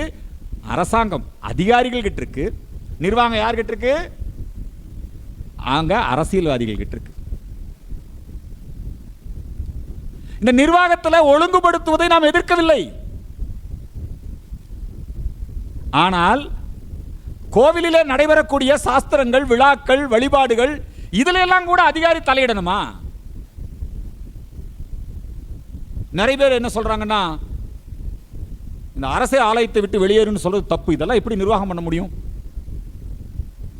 ஆன்மீகவாதி கிட்ட ஒப்படைக்கிறதுனா யார்கிட்ட ஒப்படைக்கிறது? இந்த கேள்வியெல்லாம் நம்மளை நோக்கி கேட்டுக்கொண்டே இருக்கிறார்கள். அதுக்கு ஒரு பாடி உருவாக்கணும், ஒரு மெக்கானிசம் உருவாக்கணும். இப்ப தேர்தல் நடத்தக்கூடிய தேர்தல் ஆணையம், அது அரசியல் சாசன அங்கீகாரம் பெற்ற ஒரு அமைப்பு. தேர்தல் நடக்கும்போது யாருக்கு பவர்? தேர்தல் ஆணையம் ஏதாவது கட்சி சார்பானதா? தேர்தல் ஆணையம். இப்ப கூட்டுறவு சங்கங்கள் இருக்குது. கூட்டுறவு சங்கங்களில் தேர்தல் வைப்பாங்க. முதல்ல ஒரு உறுப்பினர் ஆகணும். இப்போ ஸ்ரீரங்கம் கோயில்னா இங்கே ஸ்தலத்தார் இருப்பாங்க. பரம்பரையாக இந்த பெருமாளுக்கு கைங்கரியம் செய்து இன்னைக்கு நீங்கள் எங்கே போனாலும் பார்க்கலாம். ராமானுஜர் காலத்திலிருந்து அந்த வம்சாவளியினரெல்லாம் இன்னைக்கு ஸ்ரீரங்கத்தில் நம்ம நேரடியாக பார்க்க முடியுது. ஆச்சாரியான் பரம்பரை இங்கே இருப்பாங்க. அவங்களெல்லாம் அந்த நிர்வாகத்தில் கொண்டு வரலாம். இந்த ஸ்ரீரங்கம் கோயிலை மையமாக வைத்து யாரெல்லாம் வருகிறார்களோ அவர்களெல்லாம் இந்த கோவில் அதில் அவங்களுக்கெல்லாம் ஒரு வாக்குரிமை கொடுத்து ஒரு 3 ஆண்டுக்கு ஒரு முறை ராஜராஜ சோழன் கோவிலை நிர்வாகம் செய்வதற்காக, தஞ்சாவூரில் பெரிய கோயிலை நிர்வாகம் செய்வதற்காக கல்வெட்டுக்கள்லேயே இங்கே எத்தனை ஓதுவார் நியமிக்கணும், எத்தனை பேர் ஆடல் மகளிர் எத்தனை பேர் இருக்கணும் எல்லாம் வச்சிருக்காரு. பால் எங்கிருந்து வரணும், அதுக்கு எத்தனை ஆடுகள், அதுக்கு எத்தனை நிலம், விளக்கரிக்கிறதுக்கு என்ன, எல்லாம் செட்டப் பண்ணி வச்சிருந்தார் இல்லையா? அது மாதிரி ஸ்ரீரங்கத்துக்கு இருக்குது. ராமானுஜர் ஏற்படுத்தி வைத்த முறை இருக்கிறது. இப்போ எங்கேயுமே பேருக்கு சொல்லுவாங்க, நாங்கள் அரங்காவலர்களாக நியமிக்கிறோம். யாரை? கட்சிக்காரர் அரங்காவலராக நியமிக்கணும். நம்ம கோயிலில் மட்டும் ஏடிஎம்கே டிஎம்கேல இருந்தால் தகுதி. அது ஏடிஎம்கே ஜெயிச்சுன்னா ஏடிஎம்கே காரங்க அரங்காவலர், டிஎம்கே ஜெயிச்சு வந்துட்டாங்கன்னா டிஎம்கே காரங்க அரங்காவலர். அல்லது கம்யூனிஸ்ட் கட்சிக்கு யார் அதிகமாக நிதி கொடுக்குறாங்களோ அவங்க கூட்டணி பேசும்போதே திராவிட கழகத்தை சேர்ந்தவனெல்லாம் கொண்டு வந்து அரங்காவலராக போடுவாங்க. ஆனால் அந்த அரங்காவலருக்கு ஒன்றும் பெரிய பவர் இருக்காது. எல்லாம் அதிகாரிகள் ராஜ்யமாக தான் இருக்கும். கோயிலில் பாரம்பரியமாக இப்போ நேற்றைய தினம் தர்மபுரம் குருமகா சன்னிதானத்துடைய பட்டின பிரவேசம் நடந்தது. இந்த பட்டின பிரவேசம் மாதிரி இங்கே நம்முடைய ஸ்ரீரங்கத்திலையும் நமக்கு பல்லக்கில் குருநாதர்களை எடுத்துகிட்டு போகிற ஒரு சம்பிரதாயம் இருக்குது. அதுக்கெல்லாம் தடை விதிக்கிறோம். மனிதனை மனிதன் தூக்கலாமா? இவன் தலைவனுக்காக தீக்குளிப்பான், இவன் தலைவனுக்காக என்னங்க அவர் கருணாநிதி படத்தை போட்டு வீரபாண்டியார் ரதம் ஓட்டிட்டு வருவார், அதெல்லாம் பண்ணுவான். நாம பெருமாளை தூக்குனா அல்லது நம்முடைய குருநாதரை, நம்முடைய ஜிஆர் சுவாமிகளையோ நம்முடைய மடாதிபதிகளையோ நம்ம தூக்குனா மனிதனை அடிமைப்படுத்துறான். உடனே அதுக்கு 4 பேர் போராட்டம். இப்போ இந்த முறை ஒன்றும் பட்டின பிரவேசத்தில் பிரச்சனை இல்லை, அவர் சிறப்பாக நடத்தி முடிச்சிருக்காரு. அதே மாதிரி இங்கேயும் கேக ஏகாதசி இல்லைங்களா? இங்கே நடக்கும்போதும் அப்படி தான் அந்த பிரம்ம பல்லக்கில் ஏற்று வருவதற்கு இங்கே தடை. அந்த கோவில் நடைமுறைகளிலே தலையிட்டு அந்த கோவில் அர்ச்சகர் என்ன பண்ணுவான்? அவன் விடவே மாட்டேங்கிறான். அவர்களை போட்டு ரொம்ப தொந்தரவு பண்றது. கோயில் இருக்கிற கலைஞர்கள், இசைக்கலைஞர்கள் நிறைய பேர் இந்த கோவிலை நம்பி இருக்கிறாங்க, அவங்களெல்லாம் தொந்தரவு பண்றது. ஒரு ஈவோன்னு ஒருத்தர் வந்துட்டு அவ்வளோ பிரச்சனை பண்ணுவார். நிறைய நல்லவர்களும் இருக்காங்க, நான் அதை பற்றி சொல்ல வரல. நம்மகிட்ட மட்டும்தான் அனைத்து சாதியினரும் அர்ச்சகராகலாம். எங்கே தமிழ்நாட்டில் அப்படி இல்லாமல் இருக்கு? தமிழ்நாட்டில் இருக்கக்கூடிய 40,000க்கும் மேற்பட்ட திருக்கோயிலில் எத்தனை கோயிலில் பிராமணர்கள் இருந்திருப்பாங்க? நீங்களே சொல்லுங்கள், எத்தனை கோயில் இருக்காங்க பிராமணர்கள் அர்ச்சகர்களாகவோ? எல்லா ஜாதியும் அர்ச்சகராக தான் இருக்கிறாங்க. ஆனாலும் தொடர்ந்து நம்முடைய இந்துக்கள் மேலே ஒரு அவதூறு தொடர்ந்து ஏதோ இங்கே பெரிய அளவில் நீங்கள் இந்த ஸ்ரீரங்கத்தில் உட்காந்துக்கிட்டு சனாதன இந்து தர்மத்தில் ஜாதி வேற்றுமைன்னு பேசினா இது எப்பேற்பட்ட ஒரு முட்டாள்தனமாக இருக்கும் பாருங்க. நம்மளே சில நேரத்தில் என்ன நினச்சிக்கிறோம், ஓ உண்மையிலே இந்து மதத்தில் ஜாதி இருக்கும் போல் இருக்கு. இங்கே திருப்பானாழ்வார தோளிலே சுமந்து சென்று இல்லையா, அரிஜன ஆலய பிரவேசம்ங்கிறது எங்க நடந்தது? முத நடந்த என்னது? நம்முடைய ஸ்ரீரங்கத்திலே தான் திருப்பானாழ்வாரை தோளிலே சுமந்து கொண்டு போய் பெருமாள் அவருக்கு காட்சி கொடுத்தாரு. இங்க எங்க இருக்குது? தீண்டாமைக்கு ராமானுஜருடைய சம்பிரதாயத்தில் ஸ்ரீ வைஷ்ணவத்தில் எங்க இடம் இருக்குது? சைவத்தில் இடம் இல்லை. நல்லா தெரிஞ்சுக்கங்க, நடராஜருக்குள்ள ஐக்கியமானவங்க 2 பேர். நடராஜருக்குள்ள ஐக்கியமானவங்க யாரு? 2 பேர். ரங்கநாதருக்குள்ள ஐக்கியமானவங்க 2 பேர். நடராஜருக்குள்ள ஐக்கியமானவங்க நந்தனார், நடராஜருக்குள்ள ஐக்கியமானவர் மாணிக்க வாசகர். நம்முடைய ரங்கநாதருக்குள்ள ஐக்கியமானவங்க திருப்பானாழ்வார் ஆண்டாள். எங்க ஜாதிக்கு இடம் இருக்கு? ஆனா தொடர்ந்து ஏதோ எல்லாரும் கருவறைக்குள்ள, அதுவும் இந்த ஸ்ரீரங்கத்து மேல இந்த தீக்காக்காரனுக்கு இருக்கிற கோபம் தொடர்ந்து, அதுவும் ஸ்ரீரங்கத்து பிராமணர்கள் மேல அவன் காட்டக்கூடிய பூணூல் இருக்கிறது, குடிமையா இருக்கிறது, என்னெல்லாம் இதெல்லாம் என்ன மற்ற சமூகத்து அதாவது பிராமணர் இல்லாம இருக்கக்கூடிய மற்ற நம்முடைய சத்திரிய சமூகம்னு சொல்றோம் இல்லையா, மற்ற சமூகத்தை சார்ந்தவருடைய கடமை என்னன்னா அந்தணர்களை காப்பாது. தமிழருடைய கடமை என்ன? ஆவினம், அந்தணர்கள், என்னங்க பெண்கள், இவங்களெல்லாம் காப்பாத்துறது தானே சத்திரிய சமூகத்தினுடைய கடமை. இவன் என்ன பண்றானா, அந்த சத்திரிய சமூகத்தையே நமக்கு எதிராக கொண்டு வந்து நிறுத்துறான். எப்படி சிதைச்சிருக்கான் பாருங்க. இன்னைக்கு நம்முடைய கோவில்கள் அப்படின்னாலே அதுல நல்லா வசூலாகுதான் தான் பார்க்கறான்.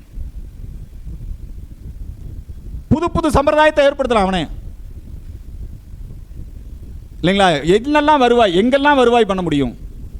அவ்வப்பொழுது சில ஆட்சியாளர்கள் சில அறிவிப்பெல்லாம் கொடுப்பாங்க, ரொம்ப கவர்ச்சிகரமாக, நாங்கள் தான் அன்னதானம் பண்ணுறோம், திருக்கோவில் அன்னதான திட்டம் துவக்கி வைக்கப்பட்டது. சரி, என்ன அன்னதான திட்டம்னா என்ன? இப்போ இஸ்லாமியர்களுக்கு ரம்ஜான், அவங்களுக்கு நோன்பு, அந்த நோன்பிற்காக அவங்களுக்கு அரிசி கொடுக்குது, தானியங்கள் கொடுக்குது அரசாங்கம். அது எங்கிருந்து கொடுக்குதுன்னா பொது நிதியிலிருந்து கொடுப்பாங்க. அரசாங்கத்தினுடைய உணவு தானிய கிடங்கு அங்கே இருந்து கொடுப்பாங்க. ஆனா நம்ம கோவில் அப்படி அல்ல. நம்ம கோயிலில் ஒன்லி வருவாய் மட்டும் தான் கவர்மெண்ட் எடுத்துக்குது. இப்போ அன்னதான திட்டத்தை நிறைவேற்றுகிறோம். ஜெயலலிதா அம்மா வச்சாங்க, மு.க. ஸ்டாலின் வந்தார், அன்னதான திட்டத்தை வச்சிருந்தாங்க. 24 மணி நேரம் நித்திய அன்னதான திட்டம்லாம் நாங்கள் நடத்துறோம். யார் அன்னதான திட்டம் நடத்துறாங்கன்னா பக்தர்கள் கொடுக்கக்கூடிய காணிக்கையில இருந்து தான், அரசாங்கத்துடைய பணத்திலிருந்து அன்னதானம் நடக்கிறது இல்லை. இப்போ பெரிய அளவில் விளம்பரம் பண்ணிட்டு இருந்தாங்க, நாங்கள் 5000 கோயிலுக்கு கும்பாபிஷேகம் பண்ணிட்டோம், எங்கள் ஆட்சி ஆன்மீகவாதிகளுக்கு எதிரான ஆட்சியில் எங்களுக்கெல்லாம் உச்சி குளிர்ந்து போச்சு, 5000 கோயிலுக்கு கும்பாபிஷேகம். எங்கிருந்து பண்ண நீ? ஒரு பைசா கூட பொது நிதியில இருந்து, தமிழக அரசாங்க நிதியில இருந்து, மக்கள் வரி பணத்திலே இருந்து நீங்கள் கும்பாபிஷேக விழாவை நடத்தவில்லை. முழுக்க முழுக்க பக்தர்கள், உபயதாரர்கள், திருக்கோவிலிலே வரக்கூடிய அந்த வருமானத்தில் இருந்துதான் நீங்க இந்த கும்பாபிஷேகத்தை நடத்திருக்கீங்க. நீங்க ஒன்றும் பொது நிதியில் நீங்க கொடுக்கல, ஆனா நீங்க மாறு தட்டிக்கிறீங்க. அதுவும் அந்த கும்பாபிஷேகத்துக்கு அந்த கட்டளைதாரர், இப்போ கோபுரத்தில் இளையராஜா இத்தனை நிலையை கட்டி கொடுத்தார் அப்படின்னா அதுக்கு அனுமதி வாங்குறதுக்குள்ள அவங்க படுற பாடு இருக்க. ஒரு யானை வாங்கி கொடுக்கணும் கோயிலுக்கு, அவங்க எவ்வளவு கஷ்டப்படணும் தெரியுமா? எவ்வளவு லஞ்சம் கொடுக்கணும் தெரியுமா? கோயிலுக்கு ஒரு கதவு செஞ்சு கொடுக்கணும். கோயிலுக்கு நாம ஏதாவது ஒரு காணிக்கை கொடுக்கணும்னா காணிக்கை கொடுக்கறதுக்கு வேற வழியில் அதிகாரியெல்லாம் கவனிக்க வேண்டியதா இருக்கு. இதான நிலைமை. ஆனா வெளியே விளம்பரம் என்ன? எங்கள் ஆட்சி காலத்திலே நாங்கள் 1000 கால் மண்டபத்தை சீரமைத்தோம், இத்தனை கோடி ஒதுக்கினோம். எங்கிருந்து ஒதுக்கணும் நீ? ரம்ஜானுக்கு நோன்பு கஞ்சி காய்ச்சுவதற்கு ஒதுக்குவது போல ஒதுக்குனியா? பொது நிதியிலிருந்து ஒதுக்குனியா? அல்லது அவர்கள் ஜெருசலம் செல்வதற்கு போகிறார்களோ அப்ப அவங்களுக்கு பொது நிதியிலிருந்து ஒதுக்குனியே, அந்த மாதிரி ஒதுக்குனியா? கிடையாது. இது முழுக்க முழுக்க நம்ம நிதி. முதல்ல இதை நல்லா தெரிஞ்சுக்கங்க. அவன் ஸ்டிக்கர் ஒட்டிக்கிறான், விளம்பரத்தை அடிக்கிறான். ரொம்ப கஷ்டங்க. பக்தர்கள் விழா காலங்களில் ஒன்று கூடுகிற பொழுது, இங்கேயே எடுத்துக்கங்க, பூலோக வைகுண்டத்தில் இப்போ வைகுண்ட ஏகாதசி வருதுன்னு வச்சுக்கோங்க, அப்பெல்லாம் பூரா விஐபி டிக்கெட் தான். பக்தர்கள் எங்க என்ன இடம்? 5000 ரூபாய், 10,000 ரூபாய். சாதாரண பக்தர்கள் தரிசிக்கவே முடியாது, வரிசையில் நிக்கணும். 5 மணி நேரம் 6 மணி நேரம் திருச்செந்தூர்ல அடைச்சு வைக்கிறான். பக்தர்களுக்கு எந்த அடிப்படை வசதியும் இல்லை. பழனிக்கு பாத யாத்திரை போறாங்க, சமயபுரம் மாரியம்மன் கோவிலுக்கு பாத யாத்திரை வருகிறார்கள். என்ன பக்தர்களுக்கு வசதி செய்து கொடுக்கப்பட்டிருக்கிறது? இப்போ திருப்பதி கோயில் நிர்வாகம், அந்த திருப்பதி கோயில் நிர்வாகம் பார்த்தீங்கன்னா ஒரு முன்மாதிரியான நிர்வாகம். இவ்வளவு பேர் கூட்டம் வருவாங்க, ஏற்கனவே ஆன்லைன்லாம் புக் பண்ணி நெரிசலை தவிர்த்து அங்க வராத கூட்டமா, அங்க நடக்காத அன்னதானமா, எவ்வளவு தூய்மையாக பராமரிக்கிறார்கள். ஆகவேதான் இந்த HCL நிறுவனர் சிவநாடார் அவர்கள் 238 கோடி ரூபாய் நன்கொடை கொடுத்தார். திருப்பதி மாதிரி இந்த திருச்செந்தூர் கோயிலை நீங்கள் சரி பண்ணணும்னு சொல்லி. அதில் அந்த போய் நம்ம ஒரு வேலை நல்ல காரியம் பண்ண போனாலே உடனே கவர்மெண்ட் வந்துடுவான், அதில் அதிகாரி வந்துடுவான், பல பிரச்சனை பண்ணுவான். ஓரளவுக்கு அங்கே உட்கட்டமைப்பு வசதிகளை இப்பொழுது ஏற்படுத்தி இருக்கிறார்கள். ஆனாலும் நெரிசல்ல போய் நல்லா ரொம்ப வேதனையாக இருக்கு. கடந்த ஆட்சியிலே நெரிசல்ல தண்ணி கிடைக்காம கூட்டத்தில் மாட்டி உயிரிழந்திருக்காங்க பக்தர்கள். பெண்கள் சிரமப்படுகிறார்கள். திருக்கோவிலுடைய பாதுகாப்பு மிகப்பெரிய அச்சுறுத்தலுக்கு உள்ளாகியது. பல இடங்கள்ல கோவில்களிலே சிலை திருட்டுன்னு உடனே நீங்க பாத்தீங்கன்னா, சிலை திருட்டுன்னா என்னமோ கருவறையிலிருந்து பேத்து எடுத்துட்டு போக மாட்டான், உற்சவர் மேனிகளை தான்.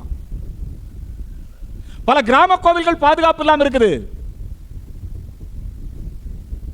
இப்படி ஒவ்வொரு விஷயமா பார்த்துக்கிட்டே வந்தீங்கன்னு வச்சுக்கோங்க. கோவிலில் பிரசாதங்கள் எப்படி இருக்கு? இப்போ நம்ம அமைச்சர் போய் எல்லா இடத்துலையும் சோதனை பண்றாரு. உண்மையிலேயே நான் பாராட்டுறேன்.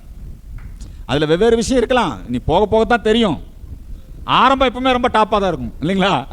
எம்ஜிஆர் அவர்கள் வந்த உடனே என்ன நினைச்சார்? ஒரு நல்ல அரசாங்கத்தை கொடுக்கணும் இல்லை எம்ஜிஆர் நினைச்சாரு. அவ்வளோதான்.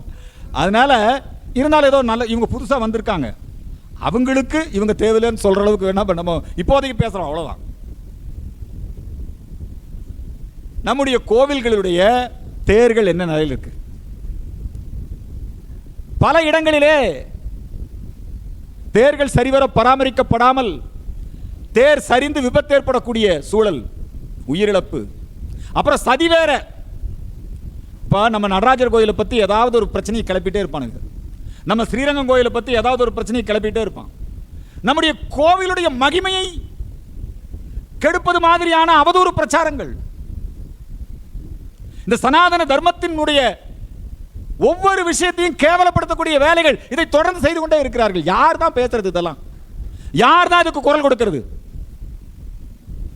தர்மோ ரக்ஷதி ரக்ஷதி தர்மான்னு சொல்றாங்க.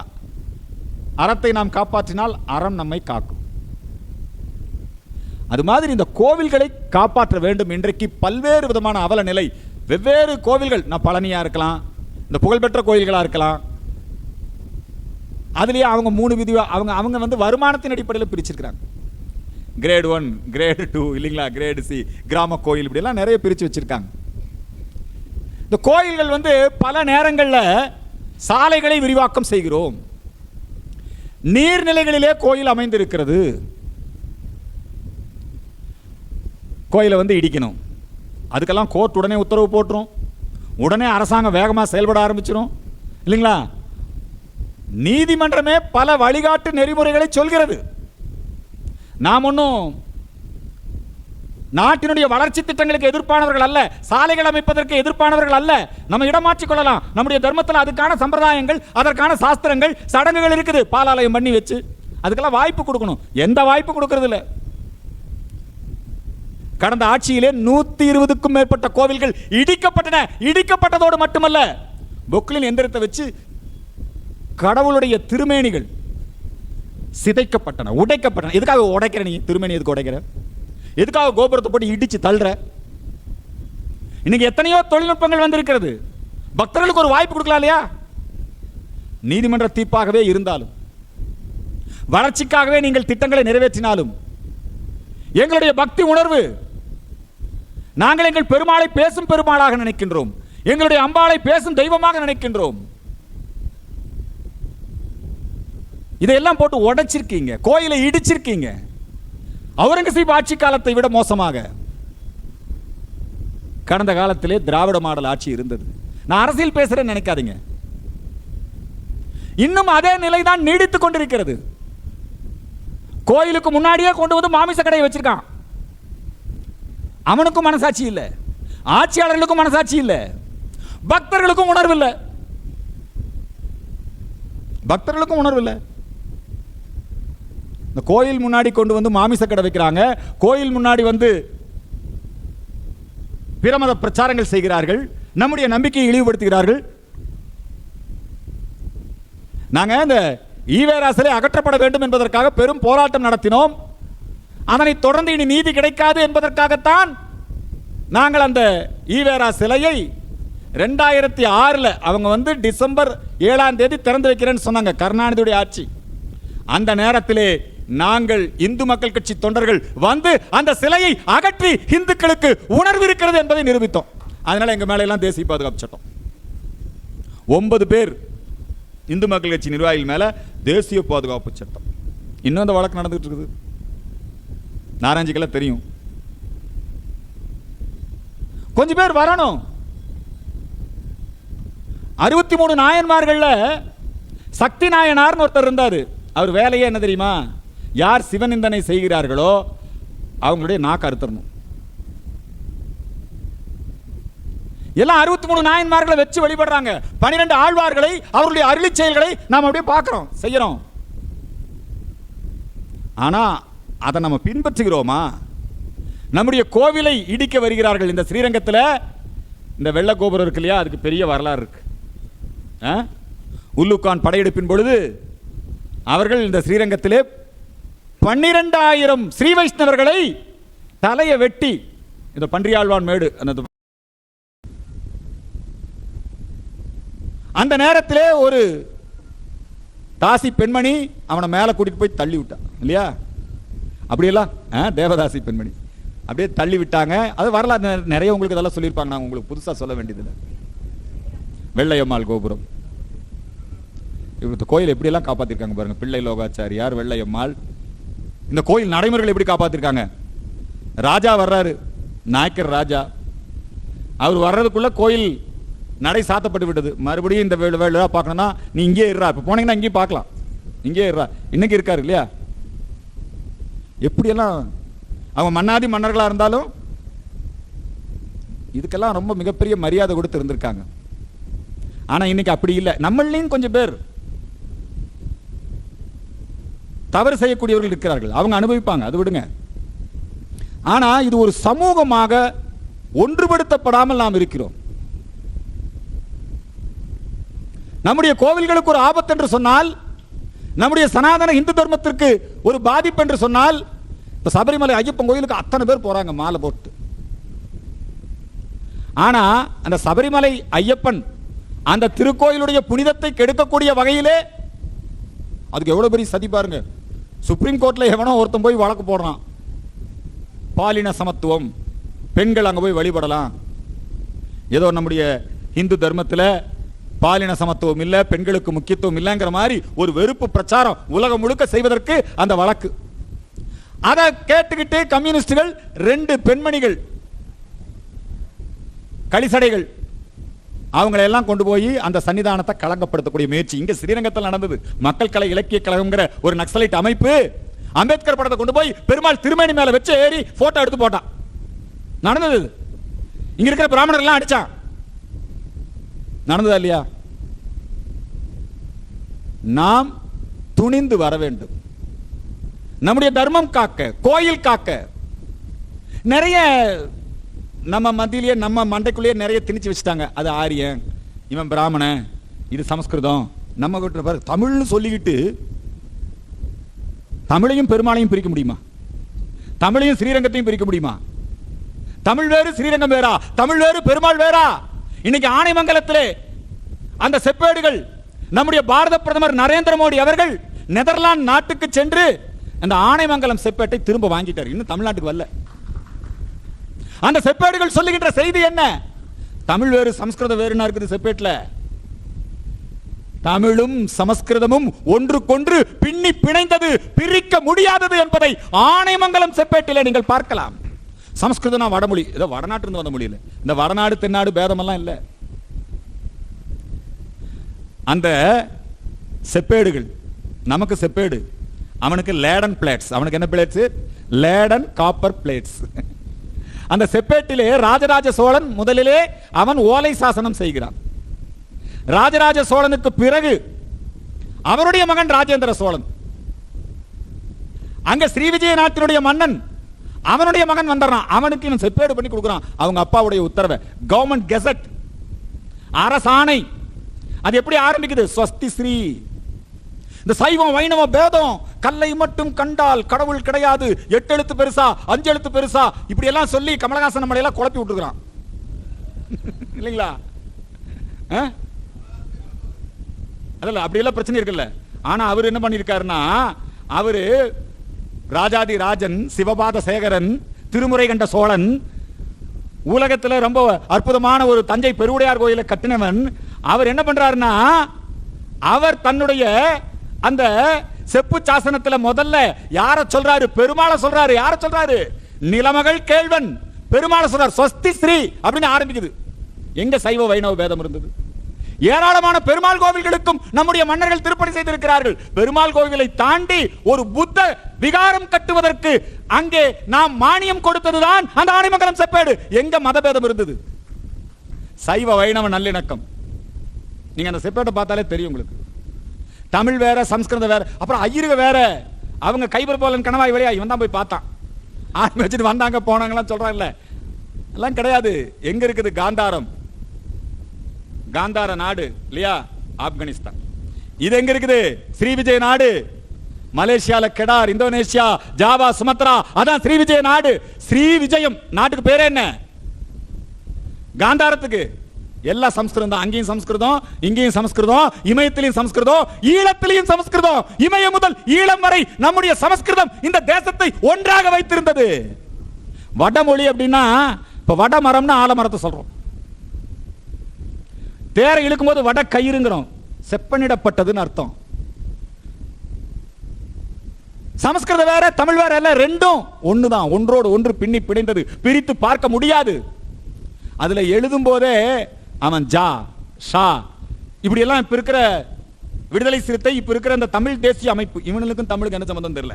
இவனுக்கெல்லாம் ஜான் எழுத மாட்டான், ஜனவரின்னு எழுத மாட்டான், சனவரி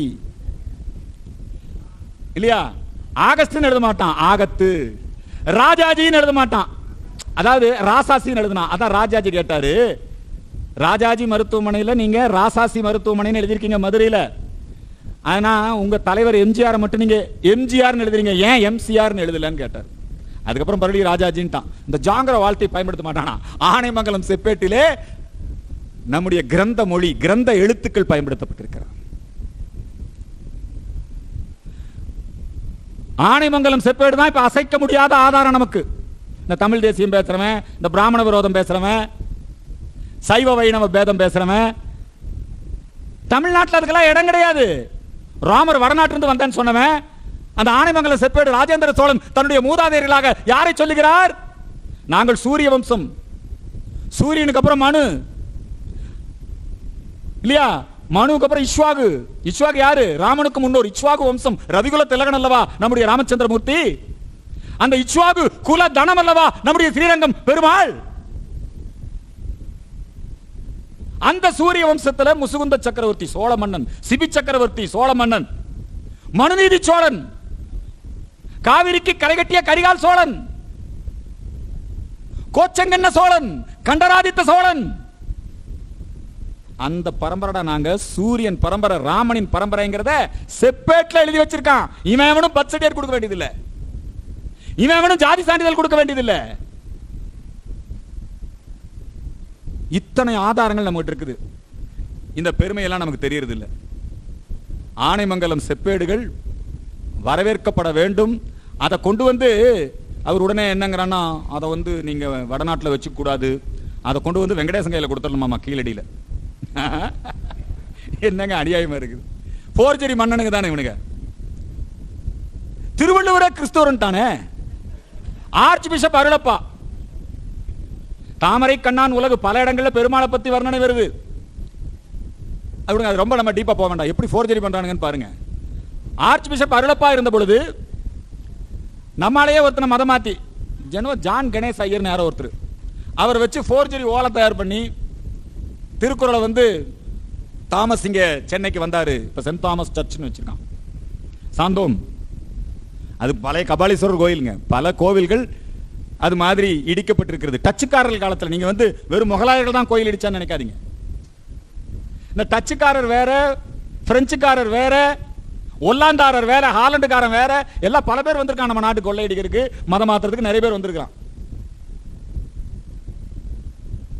அவங்க காலத்தில், டச்சுக்காரருடைய காலத்தில் அந்த கோவில் இடிக்கப்பட்டு அது வந்து அதுக்கப்புறம் நம்ம இப்ப இருக்கிற மயிலை கபாலீஸ்வரர் கோயில்ங்கிறது ஒரு 400 வருடங்களுக்கு முன்பாக சிவனேசன் செட்டியார். இன்னைக்கு நீங்க போனீங்கன்னா பார்க்கலாம், அங்க கல்வெட்டு கோயில் வாசல்லே இருக்குது. நம்ம அதெல்லாம் பார்க்கறது இல்ல. நம்முடைய கோவில்கள் இப்ப என்னன்னா, இங்க பக்கத்துல நம்ம திருச்சிக்கு அருகாமையில் நான் அந்த ஊருக்கு போயிருந்தேன், திருச்செந்துறை. அந்த ஒட்டுமொத்த கோயில் கிராமம் எல்லாமே வக்போர்டுன்ட்டான். அதுக்கப்புறம் அது பெரிய இஷ்யூ ஆகி அதுக்கப்புறம் இப்போ நீங்க போனா திருச்செந்துறை கோயில் போலாம், நீங்க போய் பார்க்கலாம். இது மாதிரி பல இடங்கள்ல நம்ம கோயில் எல்லாம் நம்ம ஊரெல்லாம் வக்போர்டு நிலம்ங்கிறான். நிறைய சர்ச்சுகள் நம்முடைய கோவிலை ஆக்கிரமித்து கட்டப்பட்டிருக்கிறது. அரசாங்க அலுவலகங்கள் நம்முடைய கோவில் இடத்தை ஆக்கிரமித்து கட்டப்பட்டிருக்கிறது. இது சம்பந்தமாக நிறைய வழக்குகள், தீர்ப்புகள், ஆதாரங்கள் நிறைய கொடுக்க முடியும். ஈரோட்டில் பெரிய மாரியம்மன் கோயில், சின்ன மாரியம்மன் கோயில், பிரஃப் ரோடுன்னு பேரு. அந்த கோயிலுக்கு சொந்தமானதான் அந்த முழுக்க அங்க அந்த, ஆனா அந்த கோயில்ல பொங்க வைக்கிறதுக்கு கம்பம் நடு விழாவுக்கு அனுமதி கேட்டா கொடுக்குமாண்ணா. நீதிமன்ற உத்தரவு இருக்குது. இந்த பெரிய மாரியம்மன், சின்ன மாரியம்மன் கோவிலுக்கு சொந்தமானதுதான் அந்த ரோடு, சொந்தமானதுதான் அந்த கல்லூரி, அந்த இடத்துல தான் இதெல்லாம் ஆக்கிரமிச்சு கட்டப்பட்டிருக்கு. எல்லாம் இருக்கு நம்ம கிட்ட. ஆனா நம்மளால மீட்க முடியல. ஆனா சேகர் பாபு என்ன 5000 ஏக்கரை மீட்டுட்டேன்னாரு. அதெல்லாம் அவனா ஒப்பந்தம் முடிஞ்சு அப்பெல்லாம் 90 வருஷம் 99 வருஷம் நான் இங்க ஸ்கூல் நடத்துறேன்னு சொல்லி அந்த 99 வருஷம் முடிஞ்ச உடனே அவன் கொண்டு வந்து அவனா திருப்பி ஒப்படைச்சது. அதனாலதான் இது சம்பந்தமா ஒரு வெள்ளை அறிக்கை வேணும்னு கேட்டோம். நாம் பக்தர்கள் விழிப்புணர்வோடு இருக்க வேண்டும், அடியார்கள் விழிப்புணர்வோடு இருக்க வேண்டும். நாம கேள்வி கேட்கணும், நாம ஆக்டிவிஸ்டா மாறணும். நம்முடைய தர்மம் காக்க, கோயிலை காக்க. தர்மம் காப்பது என்றால் என்ன? கோவிலை காப்பது. தர்மம் காப்பது என்றால் என்ன? நம்முடைய பசுமாட்டை காப்பது, நம்முடைய குடும்ப அமைப்பை காப்பது, நம்முடைய கலாச்சாரத்தை காப்பது, நம்முடைய பண்பாட்டை காப்பது. எல்லாம் மாறி போச்சு இன்னைக்கு. ஆலயங்களின் அவல நிலை என்று சொன்னார். உண்மையிலேயே நம்ம அவல நிலையில தான் இருக்கும். ஒவ்வொரு கோவிலிலும் ஒவ்வொரு விதமான அவலம். கோவிலில் சுவாமிக்கு மரியாதை கிடையாது. நம்ம கோவில்ல அவன் கட்சி விழா நடத்திட்டு இருக்கான். நம்ம கோயில்ல அவர்கள் முழுமையாக அந்த என்னமோ சொல்றாங்க, சிவன் சொத்து குலநாசம்ங்கிறாங்க. ஆனா இன்னைக்கு எல்லாம் நிறைய மாறிட்டு இருக்குது. ஆனாலும் நாம் இனிமேலாவது இந்துக்களுக்கு ஒரு விழிப்புணர்வு வர வேண்டும். நாம செயல்பட வேண்டும், நாம ஒரு அணி சேர வேண்டும். அதுக்கு ராமானுஜர் காலத்தில் 72 சிம்மாச்சலபதிகளை நியமிச்சாருங்கிறாங்க இல்லையா? பல இடங்கள்ல ஒவ்வொரு இடத்துல ஒவ்வொருத்தர். இப்ப இவங்களுக்கே எல்லாம் மரியாதை இல்லையே, இவங்களை இழிவுபடுத்துறது. நம்முடைய சமய அடையாளங்கள். இப்ப வைரமுத்து என்னன்ட்டாருன்னா, அவருக்கு ஏதோ கவர்னர் மேல கோபம், வள்ளுவருக்கு காவி போட்டாருன்னு. நீ கவர்னரை திட்டு, பிஜேபியை திட்டு, அர்ஜுன் சம்பத்தை திட்டு, ஆனால் நீ திருநீற்றையும் நம்முடைய ருத்ராட்சத்தையும் இழிவுபடுத்தலாமா? இவன் ஒரு பெரிய பேங்க் நடத்தி அதுல பொழிஞ்சு போயிட்டான்னு வச்சுக்கங்க, அல்லது அரசாங்கம் இவனுக்கு ஏதாவது ஏமாத்திருச்சுன்னு வச்சுக்கங்க, உடனே நாமம் போட்டான். நாமம் போட நம்முடைய திருமணம் இழிவுபடுத்தலாமா? நம்மளால நிறைய பேர் இப்படி பேசுறான். பட்டை அடிச்சிட்டீங்க. பட்டை அடிச்சிங்கன்னா என்ன அர்த்தம்? பட்டை சாராயம், வாட் மொட்டை, வாட் பட்டை, வாட் கொட்டை, எல்லாம் நம்மளை கேவலப்படுத்துறது. நம்முடைய சமய சின்னங்கள் அணிந்து வந்தா இப்படி ஒரு சிலுவை இழிவுபடுத்த முடியுமா? இப்படி ஒரு குல்லாவை இழிவுபடுத்த முடியுமா? நான் அவர்கள் மனம் புண்படும்படி பேசவில்லை. அவர்கள் அவர்களுடைய சமய சின்னங்களை எவ்வளவு துணிச்சலாக எங்க போனாலும் அந்த சமூகத்து பெண்கள் பர்தா அணிவது. இதுக்கு முன்னாடி எல்லாம் இவ்வளவு வேகமா இருந்தாங்களான்னு தெரியல. இந்த கர்நாடகால இந்த பிரச்சனை வந்ததுக்கு அப்புறம் பாத்தீங்கன்னா எல்லாம் பர்தா போடணும். ஏங்க நம்ம திருமணோட போறதுக்கு நம்ம வெட்கப்படணும்? ஏன் திருநீரோடு போவதற்கு வெட்கப்பட வேண்டும்? கம்பீரமா போக வேண்டாமா? நம்முடைய சமய சின்னங்கள், நம்முடைய சமய சின்னத்தின் அடையாளங்கள். இவன் போராட்டம் நடத்தினான், நீட் தேர்வை ரத்து பண்ணணுமா? நீட் தேர்வை ரத்து பண்ணு, ரைட்டு, அது நீ அரசாங்கத்திட்ட போராடு. எதுக்கு நம்முடைய ஸ்ரீவில்லிபுத்தூர் கோபுரத்து மேல செருப்பு காலோட மேலே ஏறி போராட்டம் பண்றான் கம்யூனிஸ்ட் கட்சி? அந்த ஊர் எம்எல்ஏவோட மகனுங்க. அதுக்கப்புறம் நாங்க எல்லாம் புகார் பண்ணி தாயாருடைய கோபுரத்து மேல ஏறி நீட் தேர்வு ரத்து பண்ணி போராட்டம் பண்ணுமா? நாங்க தான் இழிச்சவாயர்களா? பண்ணு. இது ஒரு மிகப்பெரிய நிறைய இடத்துல நீங்க இதை இழிவுபடுத்துவது, கேவலப்படுத்துவதே ஒரு வேலையா வச்சிருக்கிறான். இப்ப இருக்கக்கூடிய சமூக ஊடகங்கள் பலதும் அவங்களால தான் நடத்தப்படுது. ஓட்டு வாங்குறதுக்கு வரும்போது எல்லாம் இங்க திருநீர் வச்சுக்குவான், அல்லது இங்க வந்தா திருமணம் வச்சுக்குவான் இல்லைங்களா? ஸ்ரீரங்கம் கோயிலுக்கு எல்லாரும் வந்துருவாங்க, நடராஜர் கோயிலுக்கு எல்லாரும் வருவாங்க, எல்லாம் சகலம் பண்ணுவான். ஓட்டு கிடைக்குதுன்னா எல்லாம் பண்ணுவான். ஆனா நம்ம ஏமாந்துடக்கூடாது. ஐயோ அந்த அம்மா துர்காம்மா எல்லா கோயிலுக்கு வருதுப்பா, அதெல்லாம் ஒன்றும் கோயிலுக்கு போறத அவர் தடுக்க மாட்டாராம், ரொம்ப நாகரிகமான ஆளா. ஆனா நம்முடைய கோவில்களுடைய பாதுகாப்பிலே, நம்முடைய கோவில்கள் குறித்து இவர்கள் செய்யக்கூடிய விமர்சனங்கள், கோயில்னா ஆபாசமான பொம்மை. இப்ப பார்த்தா திருப்பதி கோயில்ல போய் இருக்கிறார் நம்ம ஆளு திருமாவளவன், பேரே பாருங்க திருமாவளவன். ஆபாசமான பொம்மை இருக்கிறது கேட்டா போன பதவி ஏத்துக்கும் போது வன்னி அரசுடைய தாயார், ஏன்னா அது நாங்க ஒரு வழக்கு போட்டோம், அதனால வன்னி அரசு ஒரு கிறிஸ்தவர். ஆனா திருக்குலத்தோருக்காக ஒதுக்கப்பட்ட, நாம திருக்குலத்தோர் தான் சொல்லணும். காந்தியடிகள் ஹரிஜனங்கள், நாங்க நம்ம ஸ்ரீரங்கத்தில் இருக்கிறவங்க என்ன சொல்லணும்? திருக்குலத்தோர் தான் சொல்லணும். அந்த எஸ்சி போலியா ஹிந்துன்னு சான்றிதழ் வாங்கி வச்சுக்கிட்டு இன்னைக்கு அறநிலையத்தில் இருக்கிற பல அதிகாரிகள், அந்த துறையில் இருக்கக்கூடிய பல அதிகாரிகள் கிரிப்டோ கிறிஸ்டியன். மார்கழி மாசம் காலையில ஏப்பா பொங்கல் நிவேதனம் பண்ற, இது நடந்தது. ஒரு நாள் புரோட்டா போடியா, மார்கழி மாசம் காலையில் எதுக்கிட்டா பொங்கல் போடுறேன்னு கேட்கிறான் ஒருத்தன். இந்த சுவாமிக்கு திருமுகம் காட்டக்கூடிய அந்த சோட சுபச்சாரத்தில் ஒண்ணு இல்லையா, கண்ணாடி காட்டுவாங்க இல்லையா, அதை பார்த்து அந்த ஆபீசர் சவரம் பண்றான். இதெல்லாம் நடந்தது. சுவாமிக்கு மிகப்பெரிய தேர் இருக்கா, சுவாமிக்கு மிகப்பெரிய சப்பரங்கள் இருக்கா? அறநிலையத்துறை அதிகாரிக்கு பெரிய பெரிய கார் இருக்குது, எல்லாம் கோயில் பணத்துல. முதல்ல அறநிலையத்துறை அலுவலகம் கோயில் வளாகத்துக்குள்ள இருக்கலாமா? உனக்கே இடம் கொடுத்துருக்கிறோம், எல்லாம் பெருமாள் பேர்ல இருக்கிறது. இந்த மாதிரியான அவல நிலை நிறைய பட்டியலிட்டு கொண்டே போலாம். இங்க வந்திருக்கிறவங்க எல்லாமே பெரியவங்களா இருக்கீங்க, எல்லாரும் கொஞ்சம் செயல்படணும், ஹிந்து உணர்வை வெளிப்படுத்த வேண்டும். ஆலயம் காக்க, அறம் காக்க நாம் அணிதிரள வேண்டும். எந்த கட்சியில வேணாலும் இருந்துங்க, நாமளும் அவன மாதிரியே இருக்க வேண்டாம். அவன் பாருங்க, ஆளுநரை விமர்சனம் பண்ணட்டும் அல்லது நரேந்திர மோடி விமர்சனம் பண்ணட்டும், சனாதன தர்மத்தை ஏன் விமர்சனம் செய்கிறாய்? சனாதன தர்ம ஒழிப்பு மாநாடுங்கிறியா, அதை ஏன் நீ ஆதரிக்கிற? இது மாதிரி கிறிஸ்துவ ஒழிப்பு மாநாடு பண்ண முடியுமா? இது ஒரு மிகப்பெரிய, நம்முடைய தமிழகத்தில், தமிழகம் என்று சொன்னாலே தெய்வ தமிழகம் தான். இது ஆழ்வார்களின் பூமி, இது நாயன்மார்களின் பூமி, இது ராமானுஜரின் பூமி, இது நாவுக்கரசரின் பூமி. 108 திவ்ய தேசங்கள்ல 70க்கும் மேற்பட்ட திவ்ய தேசம் தமிழ்நாட்டில் இருக்குது.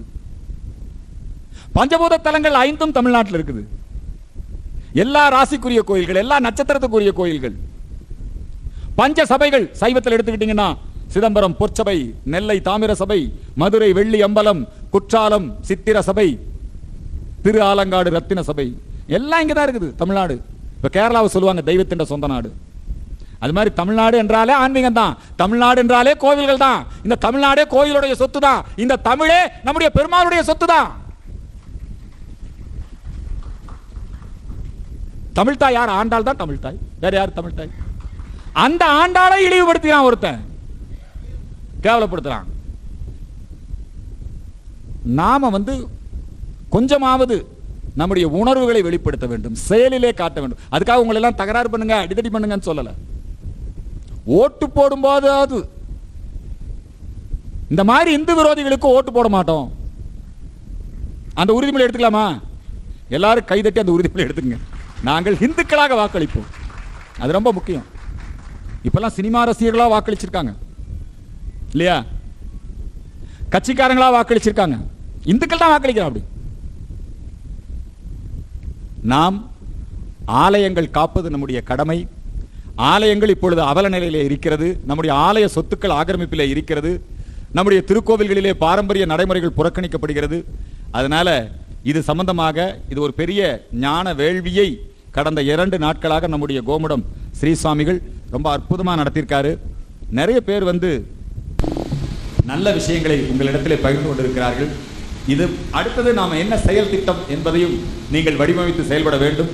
என்றும் இந்து மக்கள் கட்சியும் எங்கள் அமைப்பும் உங்களுக்கு தொண்டர்களாக, உங்களுக்கு தாசர்களாக என்றும் இருந்து பணியாற்றுவோம் என்று சொல்லி நிறைவு செய்கிறேன். நன்றி, வணக்கம்.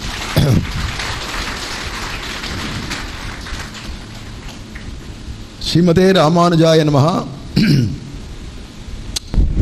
பலவேறு காலங்களாக நம்மளுடையதான இந்து கோவில்கள் பலவேறு விதத்தில் சிதைக்கப்பட்ட விஷயங்கள்லாம் கேட்டுட்டே வரோம், பார்த்துட்டும் வரோம். ஆனால் நம்ம புறத்தியார குறை சொல்கிறதுக்கு முன்னாடி நம்ம சரி ஆகணுன்றது தான் முக்கியம். இப்போ எல்லாரும் அப்படி தான் இருப்பா. காரணம் எதனாலன்னா, ஒவ்வொரு ரத்தத்திலையும் ஒவ்வொருத்தருக்கும் ஊறணும் நம்ம கோவில்.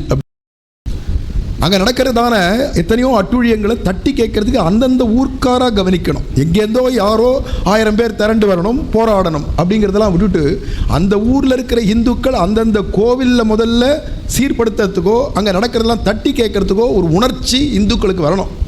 முதல்ல நம்ம இந்துக்கள், அதாவது சனாதன தர்மத்தை சேர்ந்தவாங்கிற எண்ணமே இல்லாத, எது எப்படி போனால் என்ன, என்னுடையதான கஜானா ரொம்பினா போகும், என்னுடைய வாழ்க்கையில் அத்தை தின்று அங்கே கிடக்கும்னு நான் இருந்துட்டு எப்படியோ என் சௌக்கியமே முக்கியம்னு இருக்கோமே தவிர, எந்தை தந்தை தந்தைதன் மூத்தப்பன் 7 படி காலம் தொடங்கி இதெல்லாம் தெரியல.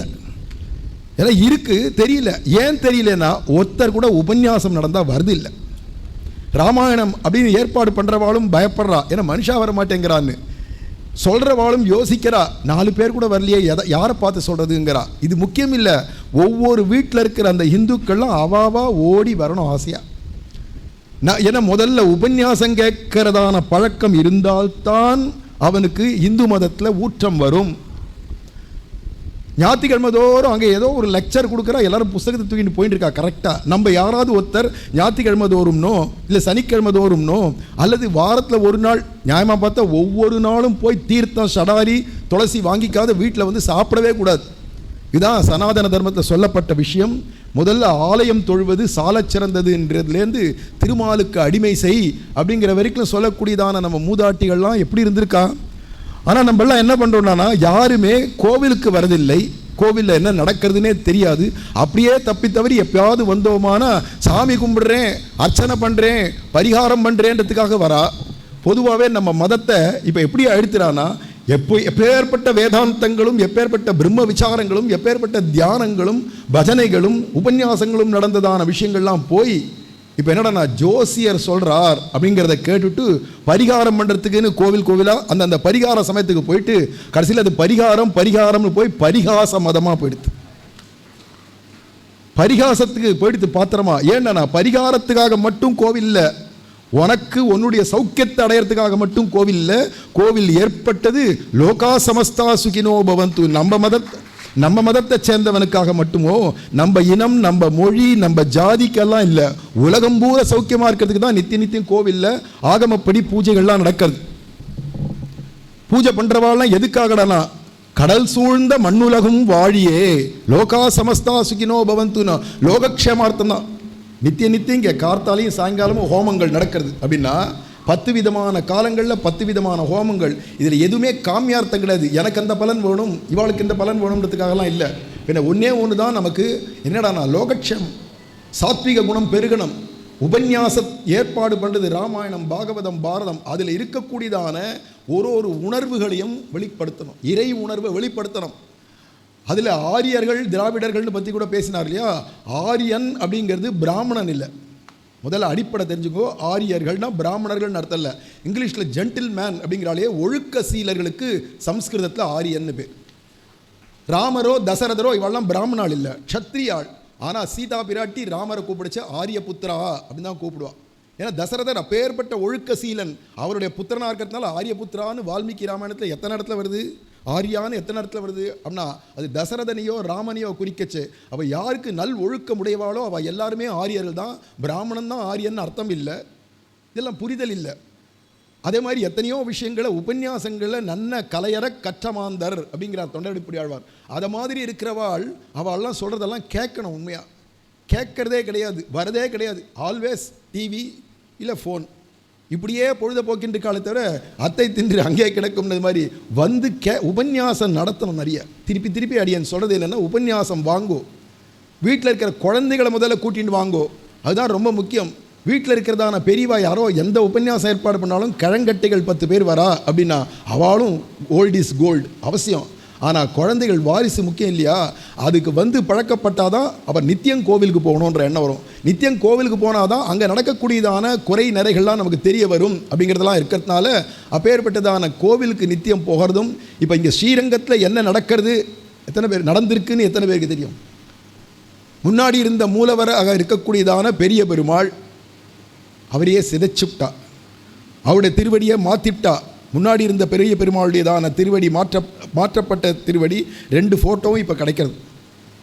உற்சவராகிய நம்பெருமாள் கிட்டத்தட்ட 23 இடத்துல சேதிக்கப்பட்டிருக்கு, மாற்றப்பட்டிருக்கு பெரிய பெருமாளுக்கு.